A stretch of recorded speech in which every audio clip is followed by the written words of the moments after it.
Ladies and gentlemen, we are live. We are live and back at it again. It's Wednesday, so you know what that means. That means another AEW Dynamite watch along here at the channel. It's going to be a crazy one. We're starting off MJF Rouge commercial free. We're going to find out what that means. Plus, we got a whole bunch of other matches and other things to get into. Lots to talk about here on the channel. Lots to get into. So strap on, strap in, strap.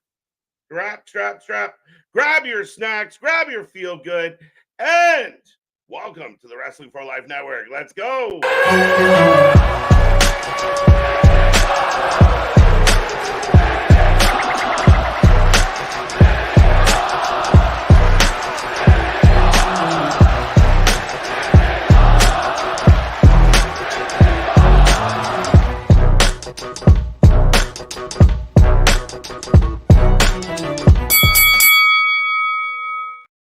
Ding, ding, ding. We are live and back at it again, folks. Like I said, we are the Wrestling for Life Network. This is another live stream, and we are the channel that just watches more live wrestling than anybody else out there. Back at it again. It's going to be a fun one tonight. I'm going to pull up the card, and we're going to talk about everything we're going to get into, but it should be very intriguing. Like I said, we are starting off the show big, commercial-free. Apparently, it's been announced that there will be an overrun as well. 25 minutes commercial-free. But for the next couple hours, we got a lot of wrestling to get into, lots of things to still talk about. We're still talking about Wyatt. We're still talking about what could be happening with Ricochet. Forbidden Door is on the horizon. I see that chat filling up already. Now, I will remind everybody, I am Mr. Every Night, KJ White, the Iron Man of YouTube, and I am fighting a bit of a cold, so I'm highly medicated and highly vitaminized. So make sure you take it easy on me tonight. But we are going to get into all these ones. We're going to see what MJF brings to the table. It should be very interesting. A lot of people had mixed reviews about whether or not MJF and Rouge should be a thing. We will see. Is this a one-off? Are they going to go 20-minute draw? I will talk to the chat and find out what everyone out there is thinking. I see the chat filling up, and I love it. Hope everyone out there is happy, healthy, and safe. You got Hump Day in the books. We're going to cap it off tomorrow, Friday, Junior. Friday, we're back at it. We have so much content coming your way, so much wrestling. And I think what I'm feeling is just a byproduct of screaming and yelling and cheering for the last 5-6 straight days where it's been crazy. Lots going on in the wrestling world. And if you're a wrestling fan, you should be very happy. No matter what your favorite brand is or who your favorite wrestler is, if you're a wrestling fan, there is definitely something out there for you to get into. If you're just watching wrestling and all you can find is negativity and bad stuff, you're probably not going to enjoy tonight or any other night. And maybe wrestling isn't your thing, but there is a lot of good going on in wrestling. But Rouge MJF tonight, Young Bucks, taking on the Acclaimed in an AEW Tag Team Championship Eliminator. So another Eliminator. We've had a lot of these lately. So we will see. I know they were trying to set up some type of thing where maybe the Acclaimed were going to be involved in Blood in the Guts with Swerve. I have no idea. Doesn't quite make sense, but we will see. Claudio Pac, men's Owen Hart Tournament quarterfinal. So the Owen Hart kicks off. Pac, Claudio, this is a very interesting one because both guys could use the W. It's very interesting to see how they get through that. Chris Statlander taking on an old face we haven't seen in a hot minute. But Nyla Rose is back. She will be in the Owen Hart as well, quarterfinals. I'm taking Stat all the way for this one. And then we get Orange Cassidy, Dante Martin, Kyle O'Reilly, Mark Briscoe taking on Roderick Strong, Zack Sabre Jr., Don Callis family. So Kyle Fletcher and Takeshita in an 8-man tag in what I like to call the Yahtzee match. So, Tony rolls out the dice, whatever names pop up, they're in a match together. So packed night. For better or for worse, like we always do here on this channel, we start Wednesdays with nothing but hopium. We're optimistic. We're positive. We want the show to do well. And I hope you guys are here to enjoy a wonderful, wonderful show. Again, we are back tomorrow for the Dirt Sheet debate. Friday, we are going to get into SmackDown and Rampage. Saturday, we have Wrestling Revolver and Collision. And we got more. We did a members only. So if you're not a member, we did a members only this afternoon. That was a real fun time. where you can hang out with myself and Big Nick. Big shout out to Big Nick, by the way, and Anthony. Hope they're both doing well. And again, lots to figure out going into Forbidden Door. And what I'll ask the chat right now, as I do see you guys getting chatty, I will get to you, I promise. But I'm going to put up a little poll here for the chat. Just curious, are you curious? Are you excited? For Forbidden Door. All right, let's find out what you all think, because I am very curious. Forbidden Door is an interesting one for me because I think a little bit it does take away from your weekly television. It does take away from some of the stars that you have in your roster that you're not using. It's kind of these parachuted in stories of like, oh yeah, you guys are just going to fight. Tony Storm's a good example of that, even though Mina had been running around. No one expected them to kind of face off. Here we are. We get Sasha against Fakur. That shall be interesting, but again, not really sure where it came from. Moxley versus Naito. Again, interesting. Not a whole lot of build for it. Swerve versus Ospreay. I mean, the card is filling up already. But without further ado, I will say hello to the people. And we got about 8 minutes before the start of the show. So we are looking forward to that. Again, we start the week with hope, with optimism. We want the show to do well. There's only been a handful of really good Dynamites in 2024. So I got to see what's up. Anna, welcome back. Louie, new member. I love seeing it. So be like Louie, become a member, be a for-lifer, join the Bacon Club as we go live once in a while. And we just do open forum Q&A. Today was pretty much hockey talk with KJ. But yeah, we're just going to sit around and get to know each other and chit-chat, kill some time. So join our members-only chats. They're fun, no holds barred, and a little less PG, and we're not that PG to begin with. Anna, good to see you. Damien as well. Welcome back. Looking forward to Claudio and Pac. Should be a great match. Sadar, KG is always a superstar for us. Thank you. Appreciate the love. Kevin, good to see you. What's up? How you doing? Looking forward to the face-to-face between Swerve and Will. Again, very interesting. We also have the contract signing, I think, for Tony Storm as well tonight. So we will see what that means. But again, we know how contract signings go. We know how face-to-face go. I do want to give them a little bit of credit. I wasn't fully supportive of the idea of Swerve taking on Ospreay. I think last week started the ball rolling and kind of gave me more of a personal feel to it. Like if you were anyone else but you, you'd be in the ground.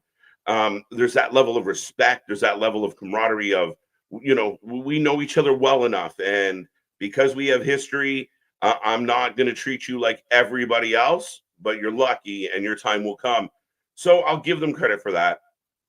Ready for Arena's Empty Wrestling. That's a good one, Roddy. I hope it's not empty or too empty. I hope there's some energy in the building. Last weekend, where were they last week? Iowa did not go so well. That was a dead crowd. AEW is heading to Cardiff, Wales, August 21st. Is that true? Damien, I know you never bluff, so I had not heard that yet. Very interesting. Go Cardiff. Go AEW. That should sell well. Looking forward to MJF versus Rouge. Yeah, it'll be very interesting. I'm curious to figure out what you guys out there think. Like, what is your anticipation of this match? Squash match? Is it tomfoolery? Do we get a roll-up? I'm worried we're going to get a 20-minute time limit draw. That's going to be their way to validate Rouge taking on MJF. If they have a really good 20-minute match and it goes to a draw, then you can justify it on the pay-per-view. And I think that may be the way they do it. The other way they could do it is it just turns into a brawl and you need to fight again. We need to revisit the scenario. So, again, I'm curious what everyone else out there is thinking. And how do you feel this is going to play out tonight? I try. Welcome, Roddy. I'm not sure what you're trying, but we appreciate the effort. Who is Rouge? Rouge. That's a very valid question, Tony. Rouge is a guy that they got out of AAA, or they actually might have got him out of CMLL. Dragon Lee's brother. They were very upset when they did not sign Dragon Lee. But, the guy's talented. The guy's a veteran, the Ring of Honor alum. So there's experience there. His booking in AEW has been really weird. He's relegated to Collision and and Rampage quite a bit. So, yeah, I mean, it was just kind of out of left field that Roosh is going to be the guy. So I think they're going to try and use tonight to validate him being the guy. Not my favorite method, but you got to do something. Dragon Lee's brother. Exactly, Jason. Good to see you again. I do feel the Big Bang Theory is the best lead-in. Maybe. Tony seems to really like it recently on the record of, I had never really seen that show before, but now that I have, I love it. Well, you must love it because it's giving you your best ratings coming in the door. So, hey, good for the Big Bang. I got Black Panther. All right, sir. I'm not quite sure. What's good? What's going on, Mr. Michael? Bradley's in the house. Patrick, I see you. Still don't know if I'm watching. Well, even if you don't watch, you can always watch us because as we say here, the wrestling might suck. We never do, and we're ready for all of this. Again, every Wednesday is a fun one because I want to be nothing but optimistic. We've been very happy with NXT last night was fun. NXT actually beat out in the ratings last week, which is crazy. Raw, obviously, everybody's still buzzing about Howdy. It's still blowing up the internet. Millions and millions of views. People are really into what happened. We even have them talking about it on the Pat McAfee show. And not just like, oh, look at this crazy shit. It was more like kayfabe of, can you believe this happened? And oh my God, what if I'm next? And you saw Jey Uso talk about it. So that's cool. Joe Hendry was on NXT. A lot of people had mixed reviews because he got tossed out so quick. But if you were paying attention, they tied it in the story. Now Joe's mad and said, I'll show up anytime, any place, any show. You can't be mad about that. Joe Hendry to make a future NXT appearance, 100%. They set that up on very nice. I want more Jay White. I wonder whose spot he would take. I mean, Jay White could technically take a lot of people's spot. I'd love more Jay White. I just don't know if he's a dead duck at this point. Is he just floating along? I have all the fandom you can for a guy like Jay White. I think he's excellent. He just hasn't worked very well in AEW. He hasn't been presented like a badass. He was in like competitive matches with Commander. It gets tough that way. So we're about 2 minutes away, so I'm going to rapid fire through some of these. Drea, an old friend. MJF, our scumbag. Good to see you. Hope you are doing well, ma'am. But our scumbag kicking off the show tonight for sure. AEW feeling the heat this week. Hey, that's why I think we're getting MJF, no commercials. They're trying to up the ante a little bit. And again, they're paying attention. So that's definitely something they're going to want to correct tonight. And maybe they will pop a rating, at least in the opening of the show. Will this match and MJF's presence in it bring the numbers up? 1.747 million for Raw. Not bad for a Monday in June. Not bad. Zack Sabre Jr. is on the show in a tag match. Can't wait for Forbidden Door. Drea's pumped for Forbidden Door. Zack Sabre Jr. will be fighting Orange Cassidy, another one of the matches that I think they're going to deliver a great match. I just wish there was some reasoning into how we got there, but I'll accept it. Sup, Safin? How you doing? Patrick, good to see ya. What's up, Vance? Briscoe promo goat. Oh, he's so good. Drea, he is so good. We need to be using Mark Briscoe more. He popped everybody in the last week's segment. He's got so much personality, and this show's got a lot of good wrestlers, and it lacks personality. So for my money, more Mark Briscoe would be great. Now I am getting the warning. The show's going to start in a minute, and I'm going to rapid fire through some names here. But Dale, good to see you. JV, X Mulder, Geekbox, my second favorite box in the world. After making the video, I need some recovery time to heal from. Yeah, right. I hear you, my guy. But the show is rolling, and MJF is on his way, folks. So get in that chat. Don't be quiet. Don't be shy. Let me know. Who are you taking? MJF, Roosh, what do you think's going to happen? But here he comes. Everybody's favorite scumbag. Any word on Britt Baker? She's a dentist. That's all I know. Jay was funny with his post comments on YouTube. Yeah, Jay Uso, for those who haven't seen it, really kind of was like, God, they can have the Fireflies. Bray was my friend, but his brother's here now. And, did you see what they did? Oh, my God. So everybody in the company right now is towing the line and really emphasizing this story. I think they nailed it. I think they knocked it out of the park. Very happy with the beginning of this. Now the pressure's on to continue it, but a lot of people felt sentimental about it. A lot of people love what they're doing. they're not really, they haven't become a tribute act. They, I saw a thing the other day or yesterday saying, Bray Wyatt was the artist and this is the art. This is his art that he's left behind. So I think there's a beautiful kind of touch to it. The little acknowledgments to Brody Lee as well. It's outstanding. But here comes Roosh, La Toro Bronco. Roosh is Dragon Lee's brother. Oh, I definitely hate Roosh now. He is 100% Dragon Lee's brother. The one-time leader of Los Ingobernables, but that is no longer a thing. And I'm disappointed because I just like saying Los Ingobernables. Like the stream. Do what MDB said. Get in there. Good to see MDB. Good to see you, Boston. I know C Money's probably kicking around somewhere. Austin Cooper, I see you. TJ. Vance, I think I gotcha. Stoner Jesus. May the blunt be with you. Let's go. Heard nothing on her ex. No, nothing. Not a thing. Even Jamie Hayter's kind of swinging in the wind.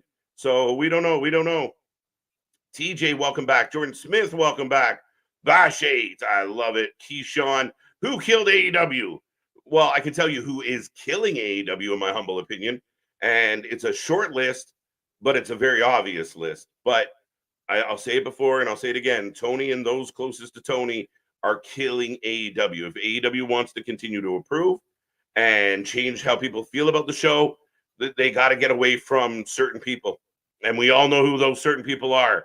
As we are off, both guys are amped. Ding, ding, ding, and we're going. Let's go. Swinging as we're about to hit triple digits. Let's get it up to 200 tonight. Let's see that number blow up as I'm fighting it. MJF, speaking of fighting, as we get a little bit of sway, a little bit of Rick Rude. Roosh isn't happy, though. MJF for the win. Stop making Roosh talk. It buries the guy, and actually he has potential. Again, if you had someone like Alex Abrahantes working with him and doing the majority of the talking, it actually helps. What they think they've done well, Randolph, in this small rivalry that started between him and MJF, is when he does talk, it's been short and sweet. Not the best, but short and sweet. And that's the way to do it. Give him a mic for 30 seconds. Tell him he hates everybody in the arena. He hates America. They all do. We go, we cheer for MJF. But MJF playing to the crowd and the eye poke and the middle finger. Gotta love him. What a Roosh. MJF for the win. Stop trying to make Roosh a thing. What did Geddy Lee do? What did Geddy Lee do? He had a not so great. No, people can be mad if I say that. Geddy Lee headed a very Canadian successful band. I'll put it that way. I was thinking MJF and Roosh would be at the pay-per-view. I was 100% thinking that as well. Almighty Black Adam. My assumption is that we are going to get something's going to end this match in a way that they're going to have to do it again. That's my take. MJF is funny. He's hilarious. He gets it. He plays to the crowd. Sometimes I worry too much so, but it's great. You need personality. I just talked about it. There is not enough quality personality to buy into AEW at times. Oh, KJ, I'm going to snap. Don't breathe, my guy. This match is going to a draw, and they're going to run it back. Yeah, 100%. And I said that yesterday or the day before. I really don't want a time limit draw where we have to revert backwards. I really, really don't. Danny D, good to see you. Eric Tate, I'm not sure if I said hello to you, but hi, bro. What's up? What's going on? If I missed anyone else, Bradley, I will remind everybody we have the super chats and the super stickers. Your way to guarantee you stand out and you get clicked on. Philip Brown, MJF is going to win after this match. The show is going to fall apart. This is very possible. Based on what's on the card, based on what's on my page right now, you might not be wrong. I got 65% of the fans in the chat right now are excited for Forbidden Door. I think it's going to be good. I really do. But again, quality over quantity, Tony. Is this match 20 minutes? It should be a 20-minute time limit. I don't know if they announced that because I was talking to y'all, but most regular matches are a 20-minute time limit. That's what I'm assuming. And I feel like the obvious answer lately tends to be the right answer. So, oh, cheeky kick. Does Roosh no longer have a faction? They haven't mentioned it at all. Not at all. I don't know where the faction is. I don't know if he just broke up with them. He doesn't talk to them anymore. I have no idea. I have no idea. Like I said, I like saying Los Ingobernables, so I'm mad. Chris Statlander coming up. Daniel Garcia in action tonight. Tony's new favorite. AEW is so unserious that is their only real heel has to take a role as Roddy Piper style babyface. Yeah, I mean, that's been one of my criticisms as of late, Randolph. To be the edgy alternative to WWE, it's shockingly kiddie. A lot of the segments are shockingly kiddie. I've talked a lot about it with Tony Storm and Mariah May. It's just you got to up the maturity level a little bit. Like, you know, we're adults. You're the majority of your fan base. Your key demo is adult. Treat us like adults. But MJF is just laid out in the corner. Giddy up, boys. Let's go. Orange Cassidy's personality is literally having no personality. Laugh my ass off. Yeah, and you know what? I think that's his downfall. I think there's talent within the guy. I think he's a veteran. I think he's been around. I just think that it's too one-dimensional. You really got to find another. You can still do the shtick, but even the cool guy gets pissed off or loses his temper or whatever once in a while. Rouge misses in the corner, which makes sense. MJF was there for 3 minutes. Do you like the idea of the Amazing Red versus Swerve, House of Glory, Intensity, July 26th? Could be a dream match. Yeah, it's a huge match. I mean, anytime you have Amazing Red involved with a guy like Swerve, I think it has all the potential in the world, Damien. You're not wrong at all. It's June 19th, and you know what that means. Happy Juneteenth, everybody. There you go. Geekbox, stream shared and liked. Join in, people. Do the same, and you'll get a warm, fuzzy feeling in your tum-tum. I love it, Geekbox. Let's go. If you want a warm, fuzzy feeling in your tum-tum, come hang out with KJ. That's the way to do it. What's up, Kev? I think I already said hi to you, sir. Nothing better than a frozen pizza to celebrate Juneteenth. Da, da, da, da, da, da. I don't know how I feel about that one, so we're just going to... Oh, no. Oh, my bad. Orange Cassidy problem is that TK shoves him down our throats instead of keeping him all at once. Well, here's a very interesting question, folks, and I got over 100 people with us right now. This match is rolling on. The company is 5 years old. There's a good amount of wrestlers that we've been watching for the better part of every minute of AEW. Jericho, Bucks, a lot of people have been around for a long, long time. So my question is there a need to filter something? Wow, pile driver. Shoulders up. The ref actually called. And Roosh grabs the hand. Okay. But my question is, are they not cycling their talent in and out? Like, how do you keep people fresh if it's been the same people all the time? Yeah, MDB, totally fucked up. Listen, I feel it in my tummy. Everyone's got tummy feels for some reason. I'm going to snap. Don't snap, breathe. Thank you, by the way, so much for the Super Chat, Geekbox. We always appreciate the support. And again, folks, that is your way to guarantee I click on your messages tonight. Get in that chat, click all the buttons, be a part of the fun. And I like it. The Sickles are 12. That is the question. Who are they gearing the show towards? We talked about it with Mariah and Tony Storm. Like, again, if there's guys out there that are getting all giggly because the women are touching boobs, like, okay, all right, I guess. Wait, boy. We them boys. Let me get that right. The third try. What's going on? Kyle, KJ is greedy to hope to see Moose in NXT. It's not greedy. Anything's possible right now. They set up more for Joe Hendry. We saw Kazarian. And we got a pile driver on MJF. Is it my imagination or is this slow? Orange Cassidy's problem. I got that one. Yeah, no, he overbooks him. So again, if he was hot for 6 months and then you peel him back a little and then he comes back into the mix.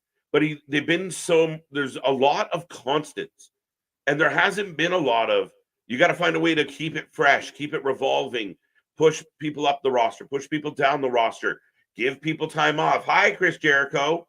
That's what you kind of need at times with this program, with any program.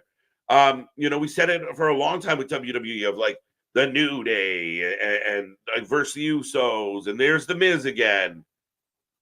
As we're on the outside, one of Rush's signature moves as he's throwing MJF into the guardrails. Oh, by the way, Shawn Michaels, yeah, he does. How could you not? What a pop that man got last night. Did y'all catch that? Were you here with us? What a pop in that building for Joe Hendry. Right? You have the fans of a completely different company all singing your song. You've done something right.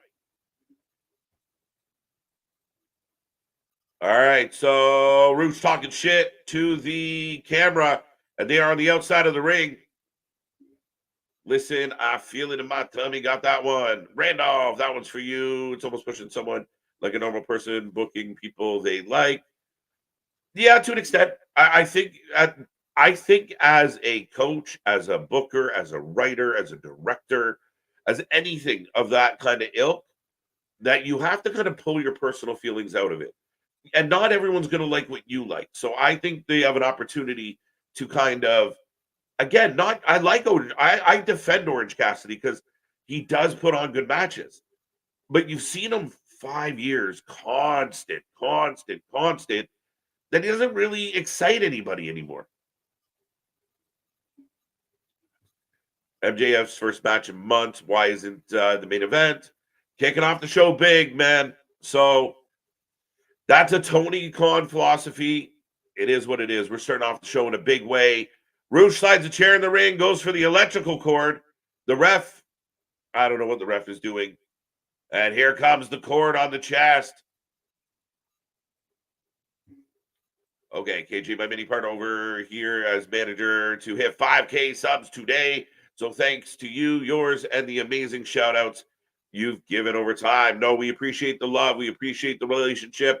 Go check out Geekbox, guys. He put us in a bunch more clips with a bunch of great streamers. Go check that out. Real big love for Geekbox and what they're doing.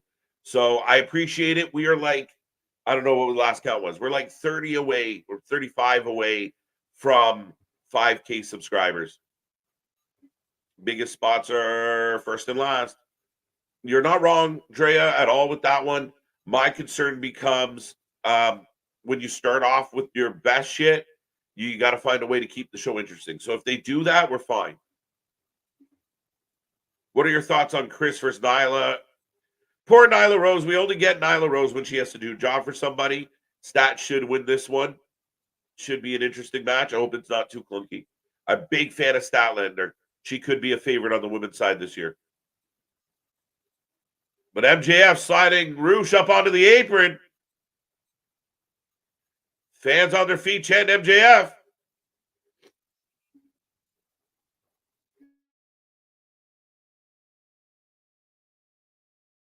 Wow. Suplex off the apron. By the way, we got a little bit of blood on MJF. Bubble guts. I don't know what sickles means, but how the hell did that team find wrestling? Right? Let's go. That's Tony Khan brought them all. Lately, it seems like WWE is keeping the promise AEW made back in 2019. TJ, I'd love for you to expand on that thought. Good match so far, not bad. I think there's a lot of gaps in the action. Like a lot of what Rouge is doing right now, there's been a lot of that. But other than that, it's been a solid match. Good move off the apron. Big clothesline. But there, you saw the big spot with the drop kick in the corner. You saw MJF with the eye poke. There's just a lot of stop and starts to the action. I want a little more pace.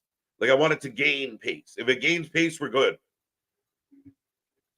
Yeah, slower match than what we've been getting lately. Absolutely. And I have no problem with the slower match or the different style. Again, you just have to be very aware. Like, especially if Rouge is the heel, you want to pick your spots. You don't want to overdo the playing. I could see Kyle O'Reilly heel turn tonight. Maybe. Will that change anything, though? MJF slamming Roosh into the corner. OC is a kid. I'm an FBI agent. Yeah, kind of, sort of, right? Mr. Cool. Very chill. MJF biting the head. Oh, but they come down. Brother Fluff, how you doing? How you doing, brother? It's hard to keep orange fresh all year. I only know because I steal oranges from my neighbor's orange tree. Facts. That's a perfect metaphor, my guy. It's hard to keep orange relevant or fresh all year. And that's where I'm a big fan of Orange Cassidy, but we've seen him week in and week out, week in and week out. And MJF got the win on a brain buster?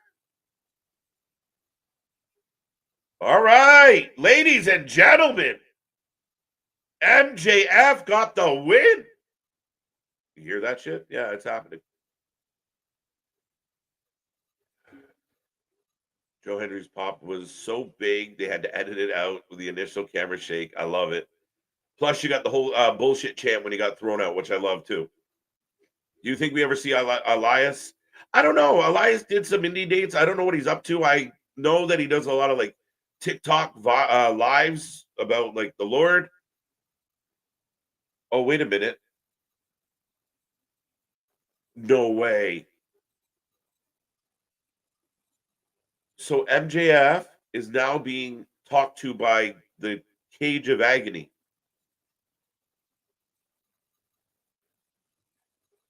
What the fuck? MJF. I have your girlfriend on a railroad track. MJF taking a beating in this match. He really did. Shocked that's how it went. Now MJF's going to fight Hichichero? And Hichichero's working with the Gates of Agony and Cage? And then Excalibur has to fill in. Oh, they were talking about Forbidden Door. You really going to give us MJF Hichichero? What about Roosh? Are we done with Roosh? That's all we get for Roosh? Wow. All right. At work watching AEW in the break room TV while listening to Wrestling for Life Network, listening live stream on my headphones. Brahma, I love it. Tell all your coworkers. Tune in, subscribe. We want to hit a milestone ASAP. Let's go. So we are that close to that 5K. As now we are going to the replay from last week where Jungle Boy beat Dustin Rhodes. What do you think, guys? Guys and girls out there right now listening, how do you feel about what just happened? It's really weird, really unexpected. And if they're setting up MJF versus Hichichero because of the Elite, interesting. Is that a good comment or a bad comment? Jason. I don't know what Jason said, but let's find out. Yeah, that's right. A little bit of one, a little bit of two. And we are back with the Babyface All-Stars. Kyle, Dante, OC, and Mark Briscoe, who's just eyeballing the camera. Keeping kayfabe, why would a ref get out of the ring? I don't know. Elias has been on the indie circuit. Yes, he has. We've watched him a couple times. But, yeah, never say never. I mean, again, especially with everything in flux, I think there was a lot of talent with Elias. I was a fan of Elias. We'll see. Maybe we'll get an Elias versus Joe Hendry at some point. Is the match no DQ? Nope. It's just loosely enforced rules. We got weapons. Of course we do. I'm catching up. I like it. If Jordan Grace demands a rematch with Roxanne Perez, it's possible. But I don't know. 6 more minutes until it's a draw. Oh, Jungle Boy here. Walking on by.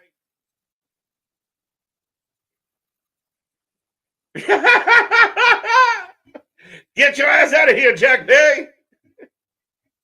I love this guy. Elias was a Vince guy. I don't know about that. Remember, Vince made him shave his face, but then the rumor was he looked too much like Macho Man, which freaked Vince out because we know how Vince felt about Macho Man. So I don't know if he was really a Vince guy. He was an NXT guy. But Orange Cassidy gave Renee a bracelet. That's adorable. That's adorable. No storyline, AEW. Get it together. We just want a little bit of story, Tony. Listen, some of these matches that are setting up are good matches on paper. We said it about every pay-per-view, I think, as of late. They have a lot of potential. There's a lot of talent. There's a little bit of story. MJF's been arguing with Roosh. You had this big brawl, and he just dusted Roosh. I did not expect that. Then, as he's celebrating the victory, Roosh is still laying there. Cage of Agony pops up. Why? And why is Brian Cage telling me that MJF's going to fight Hechitero? That's a sketcho, right? Yeah, thank you. Yeah, good question. AEW, Tony loving it. Yeah, who's drinking? Yeah, I know you're being funny. See money. Anybody out there pumped about that? Roosh could interfere in what? The match of the pay-per-view? After that, what's the point? Wasn't a fuck finish. It wasn't controversial. It was clean. He fucking dusted him. I mean, he got his ass kicked for a chunk. Hit a move, won. There's no reason to visit this anymore. Rush, MJF are dead as far as I'm concerned.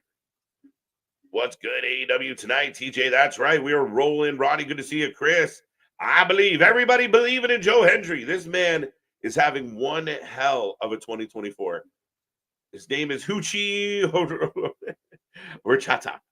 Thank you, MDB. I can barely say the fucking mixed up version. Why is Swerve promo segment tonight? It is a face-to-face segment tonight. So we'll see. They're trying to build the match up. Again, very intriguing as we are in commercial break, ladies and gentlemen. So we went commercial free for the match. It's over. We are in commercial. Get in that chat. I want to see 150 people here. So if you can hear my voice right now, take this link, share it with your friends, blow the channel up. Let's keep it going. Where were we? Johnny Bean, sub KJ. How do you feel about WWE being interested in Puerto Rico, Mexico promotions to work with maybe the Colognes promotion? 100%. This is part of the Triple H mission. And not just Triple H, Tony Khan, not Tony Khan, the other Khan, Nick Khan, and TKO. They want to grow. They want to be active. They want to be involved. And the more they expand, you look where Tony Khan has dealings right now, it will start to hinder that progress. If Tony's used to going to Mexico and getting talent, well, if they're working with WWE, you're limiting that number. If Tony Khan wants to work with TNA, WWE's doing that. Oh, you want to work with New Japan or well, they won't want to work with Marigold anytime soon. But you see where I'm going with it. They are taking over the world, just like Triple H said on the weekend. When Monday night, when they go to Netflix, 80% of the world will have access to WWE content. That's not even on the same level. That's not even fair anymore. It's not even a battle. But here comes Will Ospreay. So face-to-face coming up. That was dumb. That was matchmaking, not booking. Yes, good match are important, but they should mean something. It was, yeah, that's my question with this. 9.7 early, Mr. Golfer. I love it. MJF looked like a chump. Kind of. Not really, but not great. Yeah, I want the things to mean something. You had your locker room empty last week to separate these men. And then just to have it in a 14-minute okay match. I think that wasn't an amazing match. It wasn't a great match. It was a good match. But Roosh is done. And then you just had MJF's next target show up on screen. And again, MJF's got to be involved in main event shit. The problem is, who would that be? If you got the deepest roster, the best roster in the history of wrestling, where do you put MJF? Why don't you have somebody ready for MJF? What do you do with MJF if you're Tony Khan? Dem promos. MJF looked like a chump. Joe Hendry versus Learning Tree in TV time. Don't you know? No. You keep Joe away. As Swerve now in the ring. MJF been out for a long time. AEW got to create and be creative. Jesus. Well, that's the other part of this is you had a lot of time to think about it. You had a lot of time to have a plan, right? That becomes the dilemma, right? We kind of see what's happening with certain stars and other companies. Like even a Braun Breaker, you brought him into the company, you brought him to the main roster, and there seems to be a plan. Jade, there seems to be a plan. Lover or hater, there seems to be a plan associated with these wrestlers. Cody, there's been a plan. The plan might alter, but there's an overall arcing plan. What is the plan? Your biggest superstar, your biggest draw is just back and wandering aimlessly.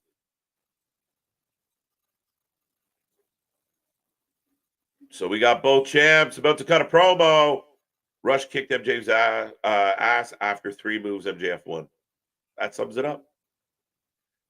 That ass whooping Rush got will make him face. Not really. I don't think so. I thought it was the first hour commercial. No, just the first match, pal. Learning Tree versus Private Party Saturday on Collision. Oh, joy. I guess that's when we'll be paying attention to Wrestling Revolver. Does anybody want to see the Learning Tree? Wasn't that supposed to be tonight? I think somebody mentioned it got bumped. That was supposed to be tonight, wasn't it? I am the best wrestler in the world today. No, I'm the best wrestler, says Swerve. MJF versus a wrestler from CMLL, Forbidden Door, would have made more sense for him to fight a New Japan wrestler like David Finlay or anybody else. Again, give us a reason, give us a way, give us something. Even if you had somebody like from New Japan, like a David Finlay, walking through the back and they bump shoulders, and that's enough to piss them off. Give me something. Learning Tree versus Private Party, that makes my heart hurt in so many different ways. Mr. Michael, KJ, could you talk just a little bit more about an all-women's pay-per-view? Because I love your take on this. I think we're ready. I think we're good. I think especially with the WWE, if you look at their roster of talent, if you think about it, off the top of your head, coming up with 6-7 decent matches, not a problem at all. Not a problem. You got so many women that are in a good place that if you want to give a pay-per-view with 6, 7, maybe 8 matches, you bring in some vets, maybe some Hall of Famers for a nostalgia pop. There is no problem on doing this at all. I think you have more than enough talent, and we've seen a lot of emphasis put on the women. But, you know, everyone from Jade to Bianca to Naomi to Bailey to who's on the other show? Fuck. You know, Liv is in the mix. You got all the NXT talent. You got, you know, even someone like Fallon's coming up on her own. JC Jane's doing really well. There is so much. Roxy. You can bring in a Jordan Grace or other knockouts. I say go for it. After that, the H is silent. My bad. Oh, that makes me laugh. Will here. Sob James, how you doing? How you doing?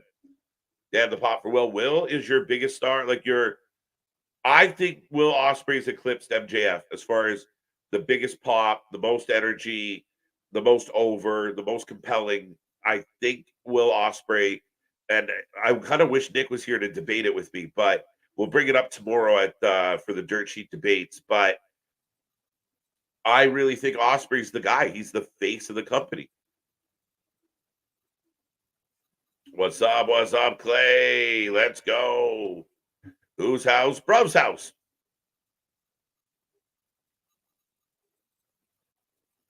I'm still a little surprised we're getting this match at Forbidden Door. MJF versus Ricochet. Nah. Again, that doesn't really move my needle. Again, will it be good? Sure. Do I like both guys? Yeah. But I think if you're bringing Ricochet in, you're setting them up to take on Swerve, Ospreay, Kyle Fletcher, Phoenix, those type of guys. This is not a contract signing. We are doing a contract signing later with Tony Storm. That shall be interesting. I'm sure we're going to get all the boob rubbing. Tim Allen. Ooh, what's up, KJ? Howdy show up this Friday on SmackDown? I don't know. I did put Howdy on the thumbnail because why not? I don't know what the approach is going to be. The QR codes popped up on every show. Could they run amok on SmackDown? Could they show up and cause problems on SmackDown? Why not? I mean, if their list of victims get longer, it only makes them that much more imposing, that much more of a threat. If everybody is on the table as far as potential victims, I kind of like it. But you don't want to overdo it with them, so we'll see. No guarantees either way. Ospreay, here's Will. We got that. Bring back Sammy. Sammy apparently is on his way back, pal. I have a feeling he might be involved in Blood and Guts, but Sammy is on his way back from all reports. The crowd's a little quiet, but they're basically... We're getting a nice back and forth. I don't mind it. The Elite taking over AEW story has kind of fallen apart. It's been shit. And that's proof of, like, when you do not have a good story, when it's a movie, a book, it doesn't matter, guys, a TV show, if the main story that you're trying to tell fractures and doesn't add up, you lose it. And that's what happened here. They had this, they got all hot and bothered about CM Punk doing the interview. So they dropped the surveillance footage. Then they try and justify it with a storyline that didn't need it. And, we see it. Tony Khan takes a Meltzer driver. Then where did that lead to? Tony Khan pulling up and dropping Darby off. So I guess Tony Khan has his revenge. But as Tony Khan's trying to produce a show, the Bucks are also in the building producing the show. The Bucks just outright make decisions. Oh, by the way, MJF's going to fight Hickory Sticko. There's no consistency to the storytelling. None. Madonna breaking up the confrontation, getting a little heated.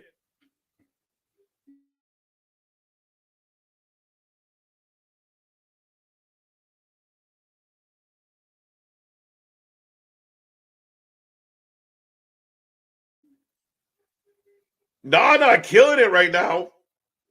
Full flowers, full mark to Prince Nana. I love this guy.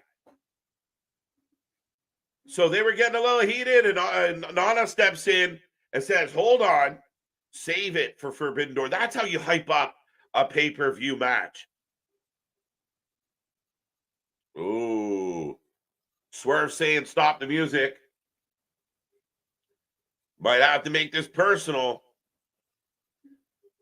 Cortez Marico 56. I hope I said that. Mercutio. Wait. What did he say?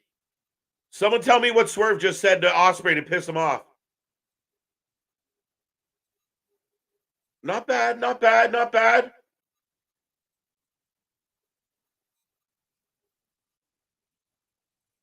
By the way, the Callis family was watching, and I don't know why. That's another thing that doesn't add up or make sense in this show. I think they did a good job. This promo makes me want to see them fight even more. I think Swerve and Ospreay feud for a month, and then MJF feuds with the winner of that. I think that's a dilemma, though, because let's say Ospreay beats Swerve. Would you guys feel that Swerve's title reign was really lackluster, really short? And then if Swerve is out of the mix and MJF goes on to take on Kyle Fletcher, seems torn. If Ospreay and MJF start feuding for All In, then what happens to Swerve? Does Swerve have to fight Hechicero? What do you do? Are you putting Claudio in the middle of the show versus Pac? I don't even know what would be the main event if not the All-Star match going to be the main event tonight, the 8-man tag that everyone's going to tune out of? Or will the Young Bucks, the Acclaimed, be the main event? I guess we'll find out. I don't know, man. Your guess is as good as mine. But ladies and gentlemen, we are on another commercial break. I see 135 in the chat right now. Let's get this to 150. Get in that chat. Click the buttons. If you haven't hit like yet, make sure you do so. I want over 100 thumbs on this channel. Plus, we are that close. We're like 30 away from 5K. I got 136 people watching. So if you are not subscribed yet, click subscribe. Help us hit 5K. We really want to get there. It's been an absolute grind. But we're moving on. The show goes on. Tomorrow we will be back. We have the Dirt Sheet debate. That's where myself, Anthony, and Nick take the hot topics in wrestling, and we're just going to talk them out. We're going to talk about Wyatt. We're going to talk about what's going on with Forbidden Door. We're going to talk a little NXT for Anthony. There you go. Who is Alan Harry? Hey, Ryan Harry? Alan Harry, what? What I miss? Yeah, we will be back Friday for SmackDown. Saturday, we got Wrestling Revolver. We are the channel that watches more live wrestling than anyone else out there. And again, we are creeping up on 140. I want 150, folks. Get us to 150. Get us to 5K. We do nothing but appreciate everybody out there for even spending a second with us. But some questions for you guys out there. Very important questions as far as AEW goes. Roosh, MJF, how do you feel about it? What happened? Where are we going? MJF versus Chichero. Anybody want that? And what do we? How do we feel about the promo between Swerve and Ospreay? How do you feel about what they're doing there? There you go. Thank you. MDB is like my translator sometimes. It's amazing. Tonight, MJF versus Nana. Nana Boo Boo. There we go. Rumors are Wyatt 6 to show up on Friday Night SmackDown. I'd be for it, Dale. Why not keep the chaos going? Especially, we all knew the countdown was on. We all sat waiting for the Wyatt 6 to show up on Monday. We all were waiting for it. But what if they just popped up on Friday? Where we're not really expecting them or we're not sure. And again, more chaos, more destruction. That's what I want for these guys. I've seen people over the last couple days ask, are they heel or the babyface? We don't get it. They are indiscriminate. They don't give a shit. They are taking everybody out. There's a list out there. I don't know how true the list is. I'm sure we'll get confirmation. Adam Pearce keeps getting referred to as Postman Pearce from his Firefly cameos. Keep it going. Keep the ball rolling and keep it chaos. I think that was the best part of what happened on Monday was it wasn't like anything else we had really felt or seen. It was a different vibe. They went after Gorilla. They didn't just go after the people in the ring, which we're so used to seeing. I wanted in like a Nexus style. Zack Sabre Jr. coming out. And like I said, bear with me. A little congested.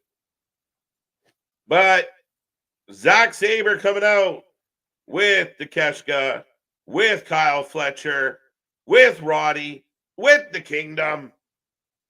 Like that stream. Let's go. Sammy is taking a well-deserved rest and spending time with his wife and newborn. Just saying. No, absolutely. Definitely. But do keep in mind, Stoner Jesus, he was suspended for landing on a man's face. So that's the dilemma here. Does that mean I think Sammy should be forgotten about? No, I think there's a level of talent there. I'm good with that, but we'll work through that. We'll see. I'm not the biggest Sammy guy. He jumps off stuff. He's great. But again, no real give a shit about it. But here come the baby faces. So who you taking? Team heel, team baby face? Let me know. I want to get invested in AEW, but Tony makes it hard. Yeah, you know what? It's the dilemma. Like, I like the people. I like some of the matches we're getting. I like a lot of what they're doing. But I want to be invested. I want to be a part of this. I want a story that makes me care about the wrestlers. And other than, oh, look, they're fighting, there's not a lot of care. So everyone's brawling except OC and Zach. Fletcher out here with the best machine gun, Kelly Kimmick. Let's go.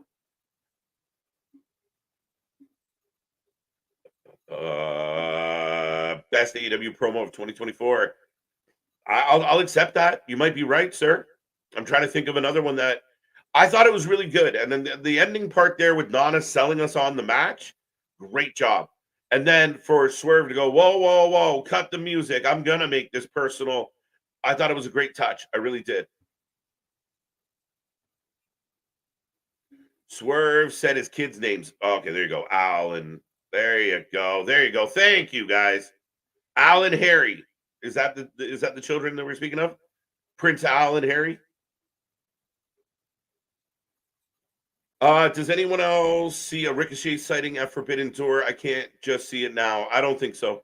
I don't think his contract expires till the end of July, and I'm not convinced that he's leaving WWE. So I truly don't know that that's going to happen. I like artists, the way they're reminding us and reminding and repeating it, it feels like they're setting up a big Ricochet return. Takeshita kicking Mark Briscoe in the face.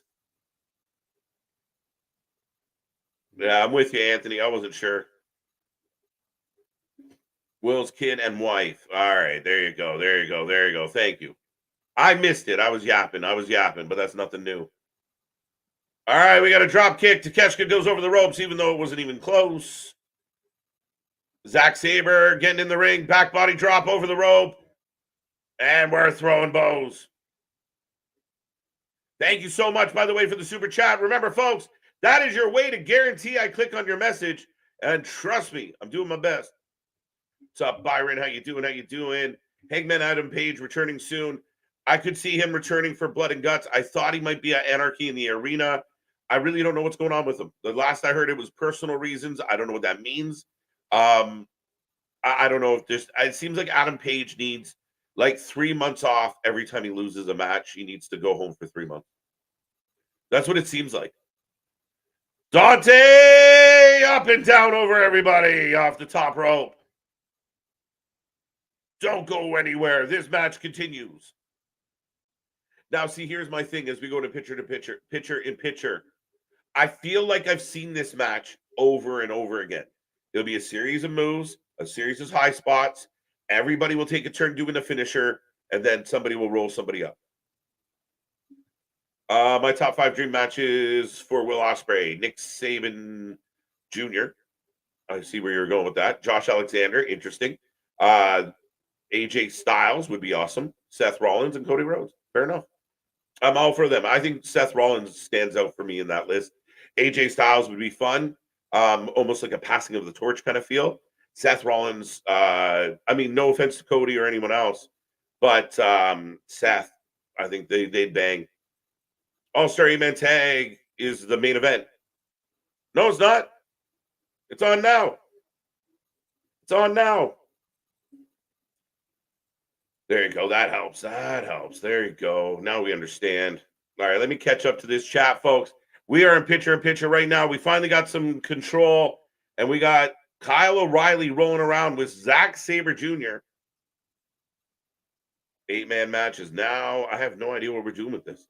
We need to go back to look at some of the promos with some of the people featured in the Wyatt Six. Turns out they have been subtly long-term booking this. Yeah, I'm sure they have. I really think there's been some implications, some teases. I think there was a lot of thought put into a lot of what they delivered. I'm very impressed. And as we're kind of figuring this out now, as we work back through the clues and the QR codes, a lot of it starts to fit and make sense. And they will continue to tell that story. That's the other thing I wondered. If maybe they weren't on SmackDown, but we got a QR code on SmackDown threatening somebody else. Could that happen? Man's face was no longer in the company, though. Too much time in. I lost you. Sup, KJ? If Megan Bayne doesn't sign with AEW, can you see her being a good fit in NXT? Sure. Why not, Richard? I mean, they got a plethora of talent, all very similar to Megan Bayne. Yeah. I mean, again, I'd give anybody a chance. Well, yeah, but it was only the Hardy. It was only a Hardy heel recovery. Yeah, fair enough. Fair enough, Stoner. MJF and a Chichero will be good enough because it's Max, but a real dog shit way to announce and have a little over a week to show a build. Well, you were building, like, that's the weirdest thing here is you're building this Roosh thing to pivot and go head Chichero so close to the pay-per-view doesn't make sense to me. Like, I didn't want a time limit draw, but if they just started, if it became a DQ, Roosh got sick of MJF kicking out and takes a chair to him. Now there's a reason for a follow-up, a grudge match, if you will. So, yeah, I'm a little surprised that what was the point of this Roosh thing? What did we get out of it? As Zack Sabre Jr. preventing the pocket spot. Back out of break, ladies and gentlemen. I thought the 8-man tag main evented. Apparently not. KJ and Big Nick, thank you so much, Kevin. We appreciate the love. We love doing these streams. Big Nick will be back tomorrow with Anthony for some fun, and then we will be here all weekend long. More coverage coming your way. More fun stuff on the docket that we're trying to accomplish. So stay tuned. Click that little bell. You never know when we're going to pop up. But right now, Zack Sabre Jr. is in control of Orange Cassidy. Team heel for the win. So what's the main event tonight? I think it's going to be the Young Bucks and the Acclaimed. KJ, you missed something on Raw. Where we find Easter eggs. Fellow on Gorilla looked very familiar to Killian Dane. Interesting. A lot of different talk about who could have been involved. I've seen, who could have been potential victims. And then again, we saw Easter eggs throughout the whole show. We saw the puppets lurking in the background of interviews and backstage promos. So more to come on this for sure, Tim. Out goes Takeshka. So Swerve is playing heel. Kinda.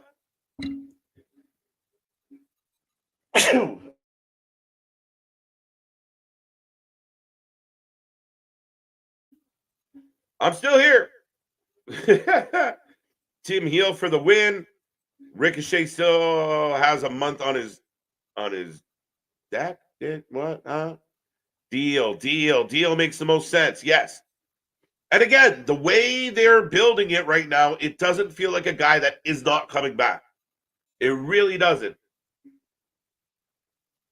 I'm not sure Ricochet makes a big impact in the AEW roster. Just another name. Again, it would be another very talented guy that will be booked in dream matches, but without story or anything interesting. That's all it is. Yeah, him and Ospreay would tear it down. Yeah, him and a bunch of the names I said earlier will tear it down. But it's got to mean something. You can't just put Ricochet out there every Wednesday for a dream match because then it wears off. We've seen it. We know what his next trick is. We know he's going to do the black flip here. We know he's going to do this spot here. As we get a double Hurricane Rana by Dante, who's on fire. Think we get a stadium stampede at the end of the year? Fucking no. Stop it, Damian. Stop it. We can't keep doing this. They're not good. The Anarchy in the Arena match was not good. Kyle O'Reilly has had the knee bar for a while. Yeah, just hanging on. The headlock spot. I like it. Hangman Page should return during Swerve versus Ospreay. Interesting. I think he's more likely to return during the Young Bucks saga, some way or form, Joe, really, to be honest. Yeah, I got you, buddy.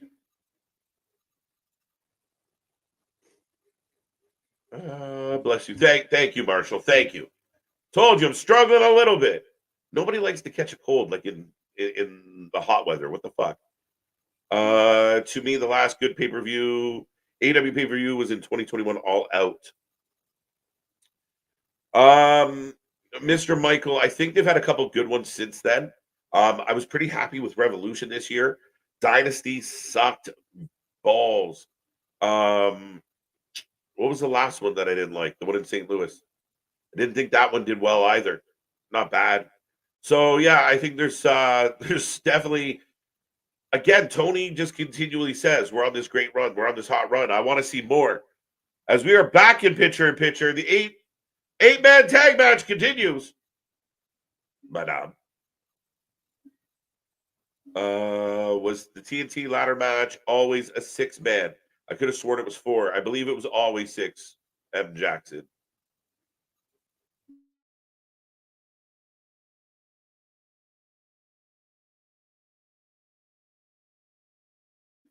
Oh, all right, folks. What do we got? Well, no, yeah, I think it was always 6.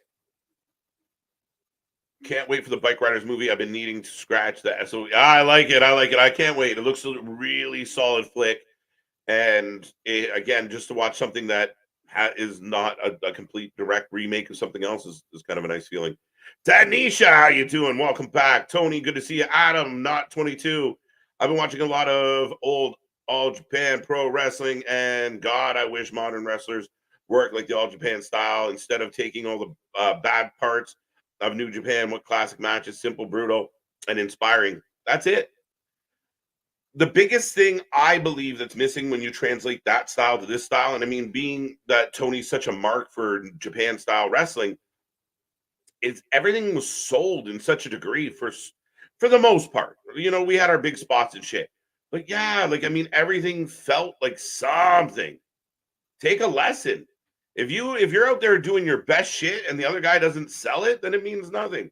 It's not. Oh, okay, that didn't hurt. Let's move on. Why are we getting Pac versus Claudio if Pac just helped the House of Black, who are feuding with Christian? Qualifier. So again, roll the dice. Anybody can fight anybody. Storyline don't matter. We're just going into the tournament. This is how we're going to do it. Again, not my favorite choice, but should be make for a good match. And that actually might be the main event. Maybe. I don't know.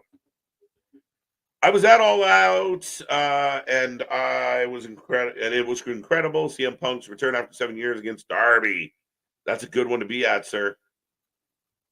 And what I think that's my issue. Like, I know when people tune in sometimes, they're like, KJ, you're so negative of AEW. But no, I mean, you go back to those times and AEW was cooking. I want that back. I want that again. That's what I'm looking for, right? I'm not comparing them to the other company. I'm comparing them to them. This year, Double or Nothing was good. Yeah, I think I agree with you on that. AW's best story in its time is MJF versus Cody, MJF versus CM Punk. Besides that, what have we had? Some awful, no meaning. The only other one I would kind of throw in that mix that kind of wasn't terrible for my money was I really did kind of get behind Swerve and Adam Page. To me, it was the best thing that Adam Page did. There's some flaws in there for sure, but overall, I thought they did a pretty good job with it. As Takeshka's on mark.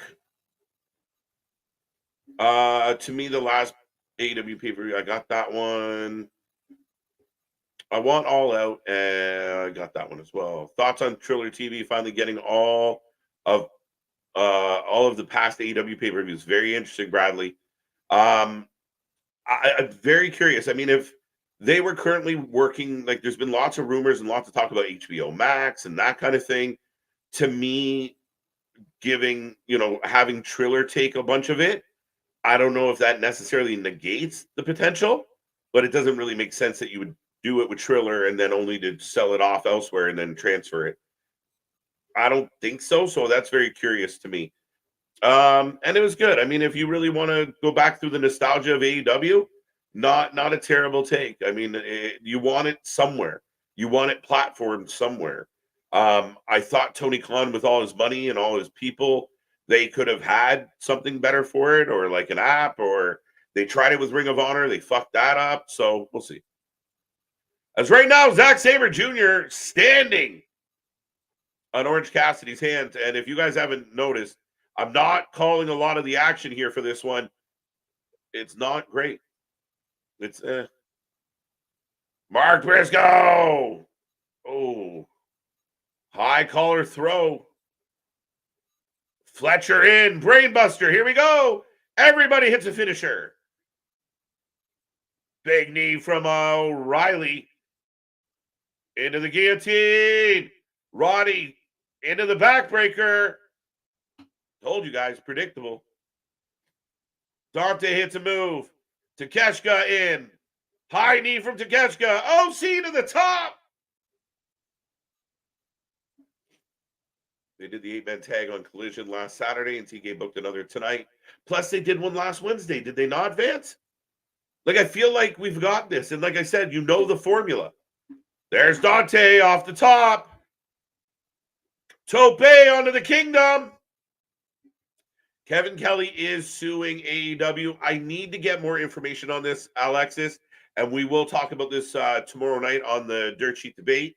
But yeah, basically, Kevin Kelly's leaving of AEW did not go well, and Kevin Kelly didn't appreciate some of the things that were put out there, and he's taken legal action.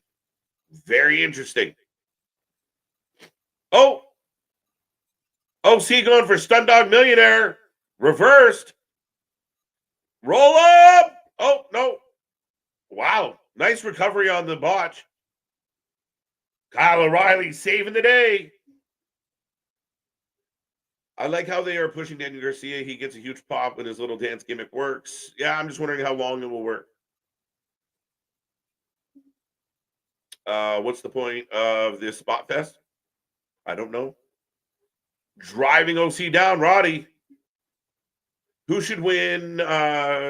Who should win? Who should win the men's Owen? I'm really nervous. I'm really nervous, Damien. And OC gets the win over Roddy. Oh, poor Roddy. Remember when Roddy was a champ? What happened? And OC gets the pin again, guys. Like, that's the issue. That's my concern with this. Another spot fest match that OC finds a way to pin somebody. I guess. I'm really nervous that Jericho's going to win this Hart Tournament. I really am. 3 weeks ago, no one cared about Ricochet. Ospreay mentions him in an interview, and all of a sudden, he's the biggest talk in wrestling. Corey, I don't necessarily agree with that. And because a lot of the fans don't know that Ospreay ever mentioned him. That is the internet bubble that we live in that we think echoes beyond. Jack Perry lays out Dante Martin for no reason. Takeshita jumping. Okay. Takeshita jumping Briscoe.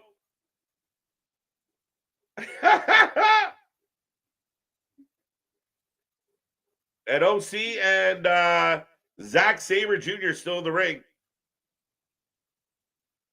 No, Nyla Rose is here tonight. I can't make that shit up.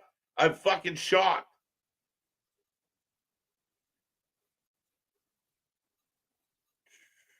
Shocked. AEW is in a small arena tonight. They should be in small arenas. It's a better feel, less echoey. I like it. But yeah, no, back to Corey. The big buzz about Ricochet is when the rumors started circulating about him leaving the company. So did Ospreay's comments have an impact? Maybe. But I really think that nobody was really paying attention to Ricochet until all of this started and whether or not he's leaving. Roddy eating pins as usual. As we're getting a Sasha Banks, Mercedes Moné promo.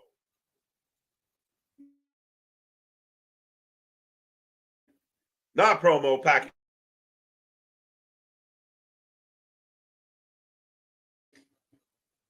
And I'm sorry, anyone out there. I know my buddy Damien's going to be mad at me when I say this. I don't care.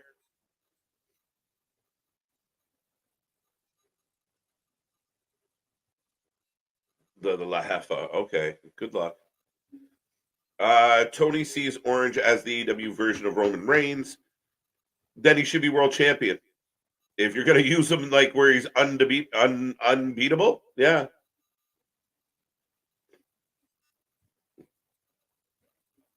Mr. New. WWE is the House of the Dragon. AEW is Ring of Power. All right, Noob, we'll take that. I'll accept that for now. And we're in the back with Roosh. Now what? Who's that?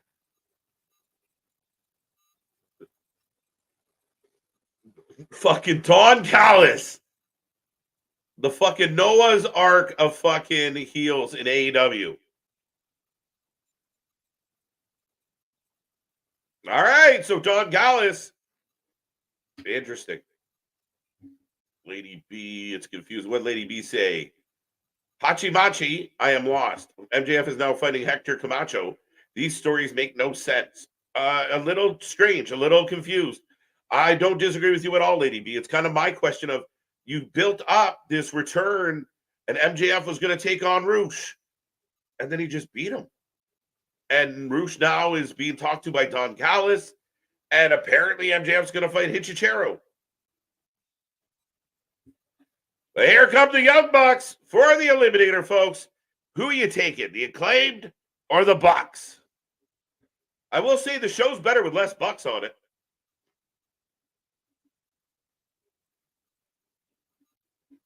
Mercedes Mones. Nyla Rose versus Ava. Not versus Ed. WWE is planning a monster push for Braun Breaker. Not planning, executing. Executing, Byron. It is in the works. And you've seen it. Squash match, little bit longer squash match, little bit longer squash match, more competitive match. And he continues to be a menace, a problem for Adam Pearce. I almost said Adam Rose because of Nyla Rose.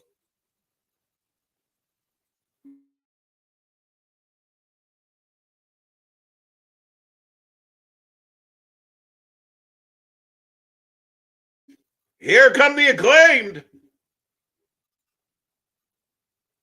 Totally agree about the smaller arenas. Great move. Yeah, go smaller venues. Pack them. You know, do a bunch of shows at Daly's Place. I know they're going to do that Austin, that summer in Austin. Oh, his mic's not working. Oh, the Bucks cut his mic.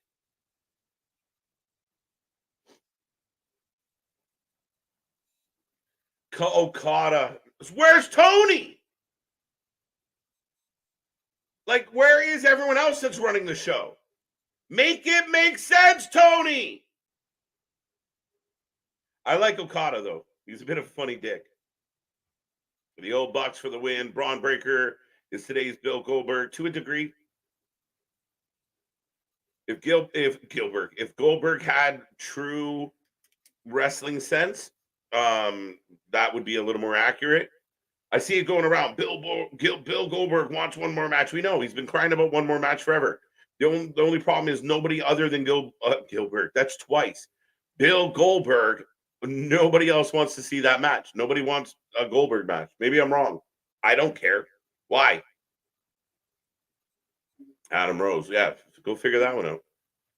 So we are brawling, by the way. The match has started, and what we thought was going to be a straight-up tag match has turned into fight all around the ring like every other match we've had tonight. Wait. Nyla and Okada is funny. He's kind of funny. So the match finally kicking off. Could it be that we get Nyla Rose tonight only because I don't want to jump into that, Corey, but we only see Abaddon at Halloween. We'll put it that way. Yeah, we'll leave that alone. AEW will never make sense. People will tune in because of the names attached to it. And again, I think part of me tunes in for the chaos, right? Like, I will say, like, I'm not bored by the show. I just don't get it. So there are some things in here I like. There are some high spots that are fun. There are wrestlers competing that I enjoy. But again, I mean, you watch the analytics go in the wrong direction. At what point do you change your mind? At what point do you try something new? Young Bucks for the win. I think the Acclaimed have to win this. Braun Breaker is the generation's Brock Lesnar. Yeah, I like that comparable better than I like the Goldberg comparable. So sorry, bitch. Okada's good. I give Okada some credit, and he's finding a way to, maximize what he can bring to the table. Yeah, it's funny shit. But again, make the show make sense. Why do the Young Bucks have a secondary gorilla in a dressing room that they just hide? Like, what do they do? Just hack into the show? Where's Tony? Like, is Tony trying to prevent it? Like again, people out there, oh, you're just no, it doesn't make fucking sense. It doesn't make sense. As we go back to picture, the Acclaim taking on the Young Bucks. If you haven't made a prediction yet, please do so. People watch AEW shows for the Unlimited Canadian Destroyers, right? I'm Canadian and I'm tired of it. Help me out. These EVP guys look like Drew Gilbert, right? Braun has a much better move set. Yeah, the evolution, Vance. So I get that. Who cares for your opinion of Goldberg is play tuned in long enough to realize I'm too turned off. Thomas, I'm sure there was a point in there somewhere, but very curious what you want. Let's go. I know, KJ, you won't agree with me, but I don't see Tony Khan running AEW on Warner Brother Discovery channels past 2025. Why won't I agree with you? I'm really curious to see how this relationship with Warner Brother Discovery evolves and changes. And again, if it was a slam dunk, if everybody was just hunky dory and in a good place, why is the deal not done yet? You could have had the deal done now. You didn't have to wait. So get the deal done. If everyone's happy, what's the problem? I believe the reports were true that, again, Tony Khan thinks everything's great and Warner Brother Discovery has analytics. Well, this is what your company's doing. But it's wonderful. We're hotter than ever. But unfortunately, business doesn't work on your feelings like that. You got to have numbers. You got to have support. And right now, Tony Khan has nothing to back up his claims. So that becomes the problem. So, JV, I don't know. I mean, if they sign a new deal, it will go past 2025. But what if there's a problem? What if Warner Brothers Discovery doesn't want to pay Tony what Tony wants paid? Jack Perry was games for a while. Number one, even notice it. You bring him back, and what now? Add him to the elite. No story. Again, it's your job. If you have all this talent as the producer, as the booker, as the man in charge, you keep telling me you have the best roster in wrestling, then you got to use them as such. Jack Perry is not the guy. Jack Perry's not going to do much for you. I think there's too many wrestlers that I feel like I can whoop the fucking shit out of without even trying on this show, and that they look like badasses and tough guys on this show. It's a problem.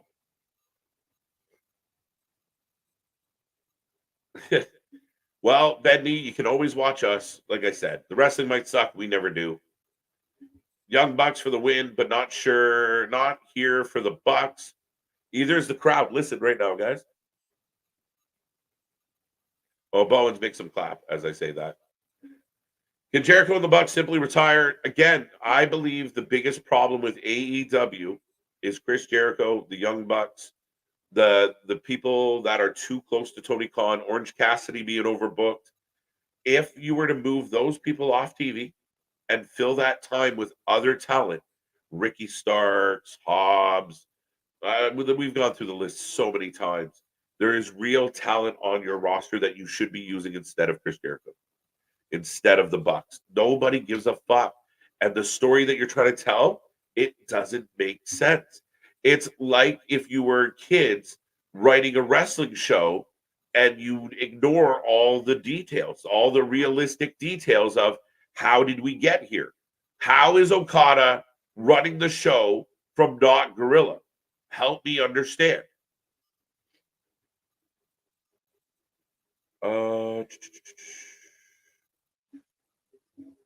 We need to acknowledge when things are good and call them out, and when things are bad. That said, if we are going to give the show that is consistently 6.5 out of 10 or higher, I would just shut up and enjoy the show. We need to acknowledge good. That being said, if you just give me a show that is consistently okay. I had to read that twice, Adam. Yeah, I see what you're saying, and that's it. If you don't want me here complaining about what I'm seeing, do better. Be better. I don't show up here hoping to complain. I know none of you do. I know when it's cooking, the chat blows up. If I'm being critical and the show's actually delivering, the fans will defend it. But you see the fans go quiet when they can't defend it. I have no interest in this tag match. I hope no Y2J tonight. If we get Y2J, the way it has been going, and you guys can go check if I'm wrong, Sasha Banks, Young Bucks, Jericho.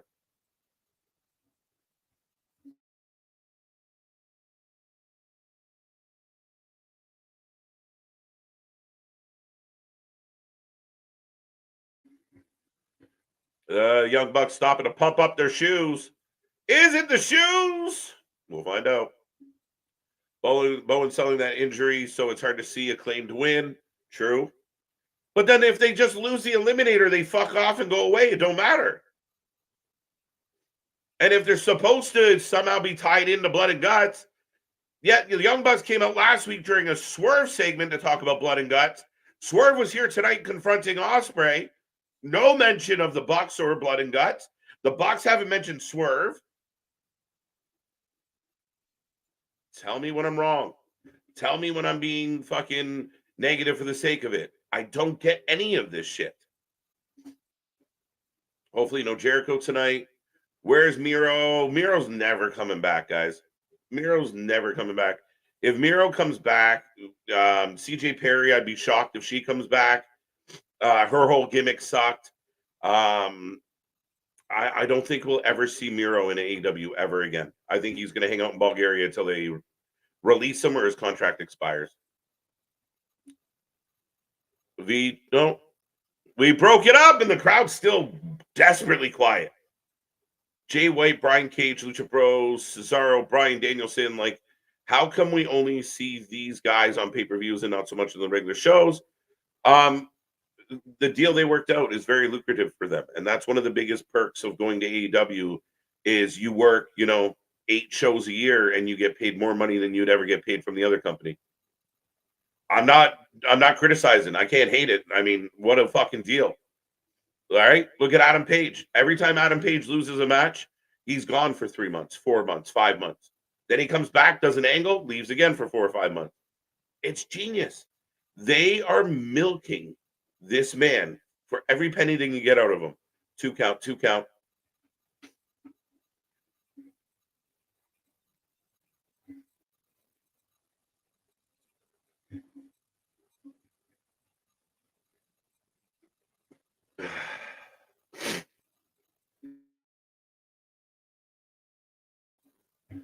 All right, folks. Battling through. I guess CJ's Perry time in AEW is done for now because the whole recruitment story, yeah, and it sucked anyway. Fuck it. That was an interesting pin to try on Anthony Bowens. Hey now. Have you watched Who Killed WCW? Seems to be everyone pointing the finger at each other. I have not watched past the first episode yet, Ken. I will. Oh, we got the Buck with a belt. And the Bucks hit each other. So the Acclaimed are going to win here, guys.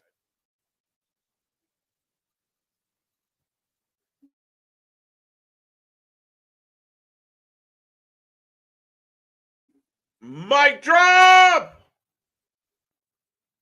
And the Acclaimed get the win. So your new number 1 contenders, the Acclaimed.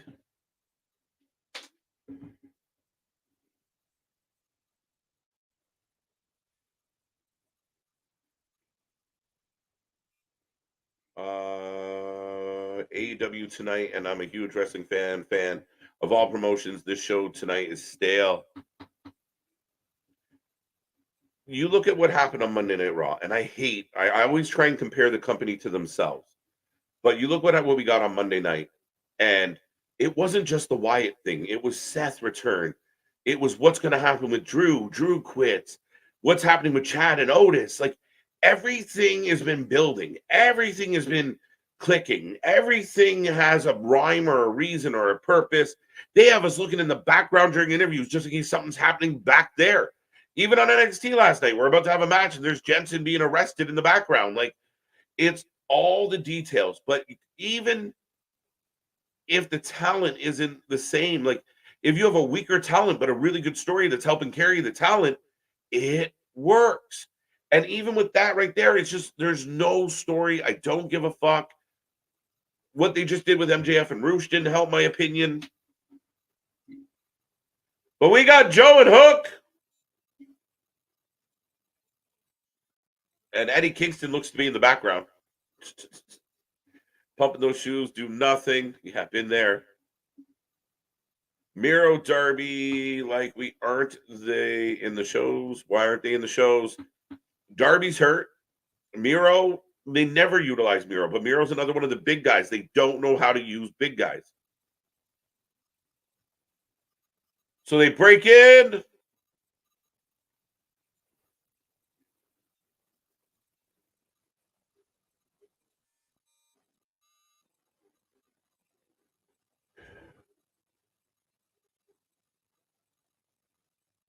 So Hook and Shibata and Joe have been challenged by Smart Mark and associates. By the way, Shibata's still the cameraman doing double duty. Hope he's getting double pay. And I like Shibata's gimmick. I would have loved this show when I was 14. This is for the people who are still mentally teenagers. That's my biggest question is who is your target market? And if the key demo is so important, males 22 to 49 or whatever the fuck, 25 to 49, then why is it not geared to that? And I believe it's because there's a 40-year-old man who's really 16 in mentality, and that's what he thinks this is all lovely. He thinks it's great.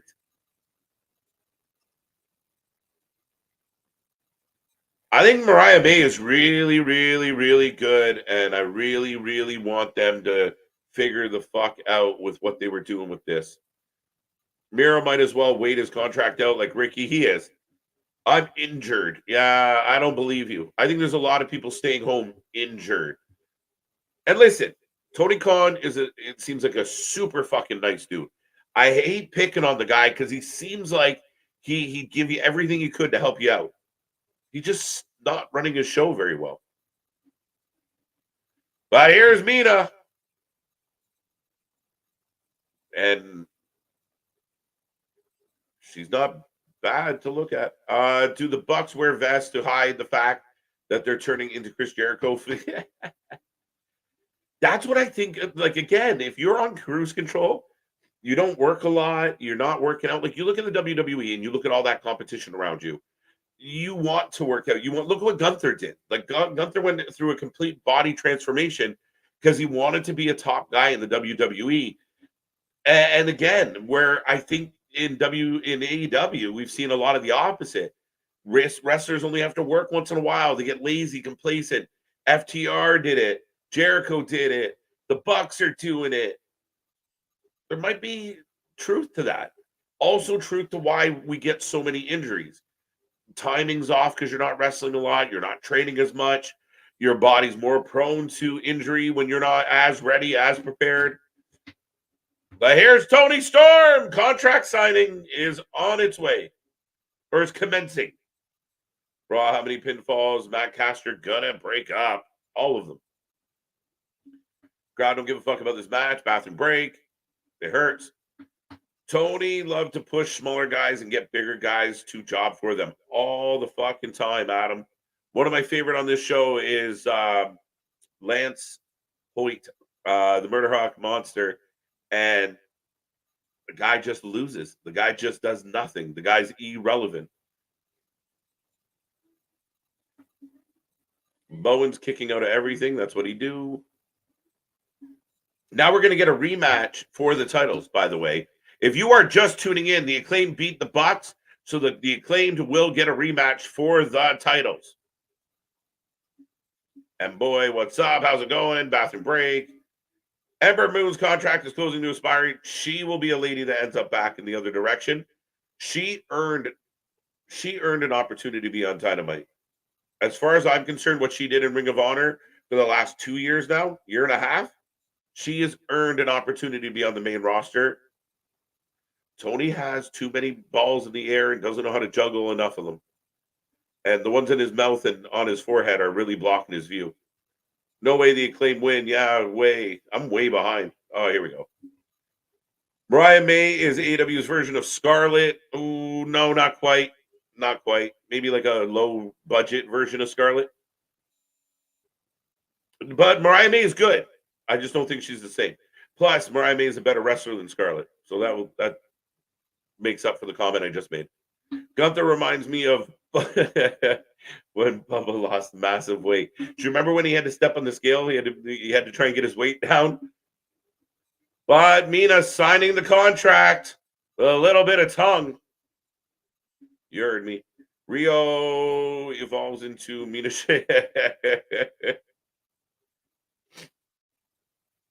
I will smack your bloody tits off. So we're smacking tits off. Mariah May is the AEW version of Scarlett. Got that one. Premier Athletes versus Joe Hook Shibata. Yeah, again, anybody give a fuck? This is why we take some Saturday nights off, Damien. If we don't have another pay-per-view like a Wrestling Revolver, Collision's a tough sell. Because that match doesn't sound interesting. Anybody fucking going out of their way on a Saturday night in the summer to see the fucking Premier Athletes against Hook, Shibata, and Joe? Tits out, watch for the shoe. They love saying tits. Tony signs the contract emphatically. And there we go. Success. Miro went in that room at Collision. It never came out. Yeah, right? What is happening?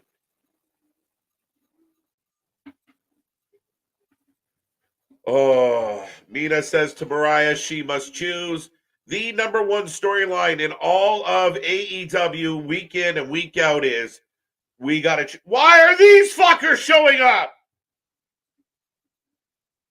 Soraya and fucking Harley are here, and I don't get it. I don't get it.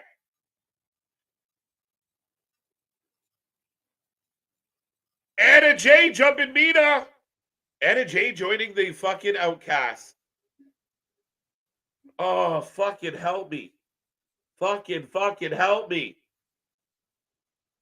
Yeah, figured if Soraya's going to be involved, there's going to be 3 people, not 2. MDB, I'm not clicking on your comment, but Jesus.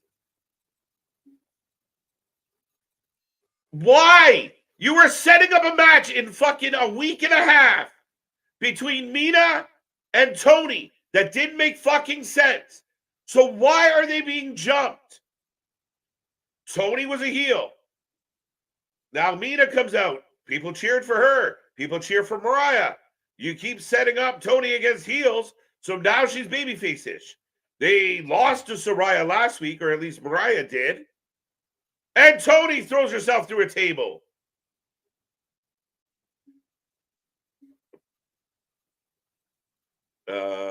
Harley is hot. Yes, boys. I get it, gentlemen. I get it. But in 2024, there's plenty of attractive women just at the flip of a thumb. Again, great. But explain this shit to me. Somebody explain this to me. Yeah, poor Anna Jay is now a member of the Outcast. But they're building a fucking pay-per-view match between 2 other people. I don't get it. They even show the graphic. Oh, it's Mina against Tony. But they just got beat up by someone else. 6 women tag team match confirmed. Facts. Because we really need a fucking Outcast and Anna Jay. Poor Anna Jay. I mean, she would be better off being with Jungle Boy right now. If that woman could just go to fucking NXT, she's got potential. It's the titty blockers.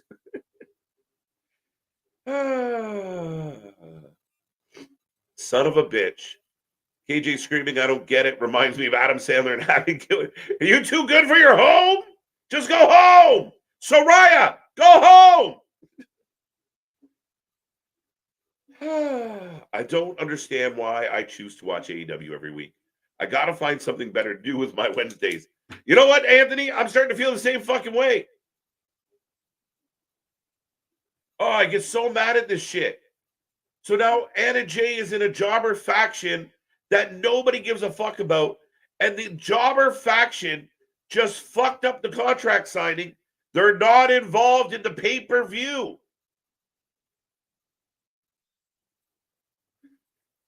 The learning tree is next, probably.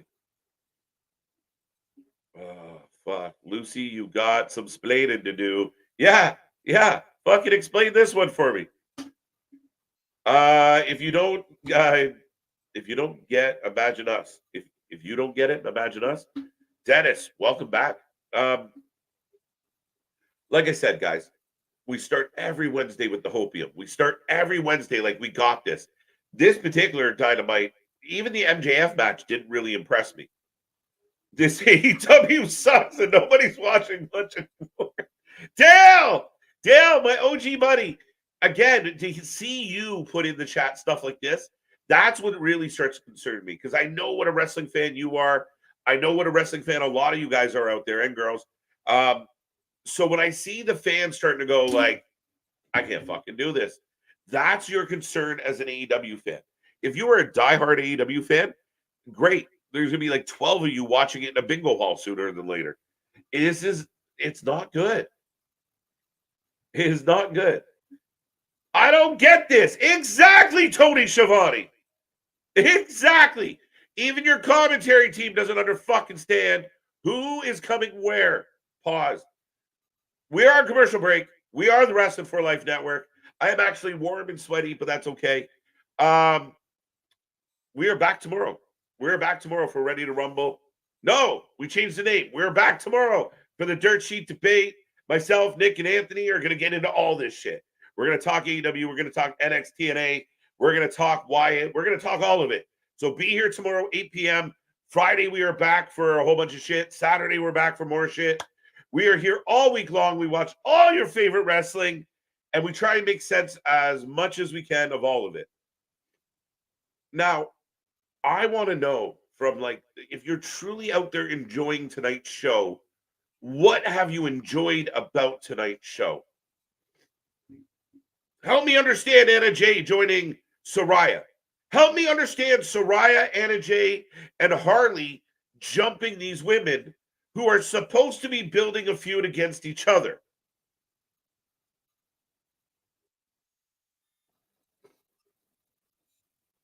As I'm getting a package for the main event, Pac and Claudio. Saraya complained how much she wasn't booked, and TK is trying to book her. But she sucks. Booking sucks. Tony Khan cannot decide if Tony Storm is... Because he's got an asshole like Meltzer in his ear saying, it doesn't matter. You can change it week to week. Oh, if Saraya comes out, she's a heel. And Tony can be the babyface. If Deonna comes out, she's a heel and she can be the babyface. Or she can be the heel against Mariah. You need protagonists and antagonists. I know some of you out there, those are big words. Go Google that shit. But that's what you need. You need legitimate. What is this? What is this? Every night is Saturday night. Let's fucking go. I like this.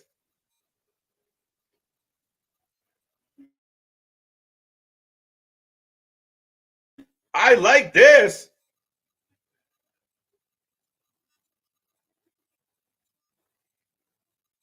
Statlander, new look, new entrance, new attitude. Let's go.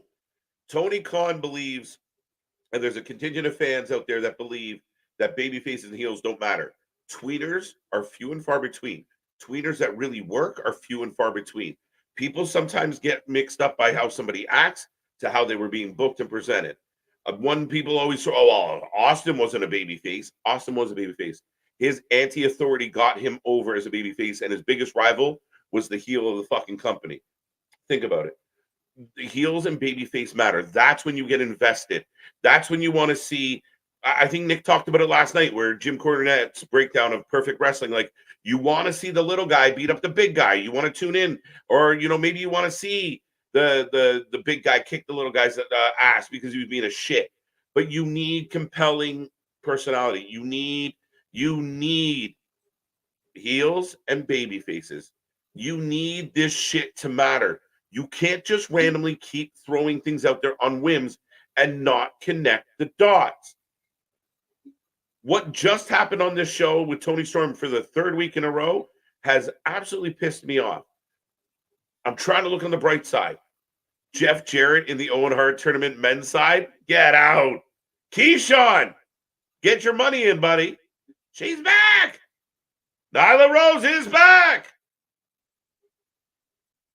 And we won't see her until next June.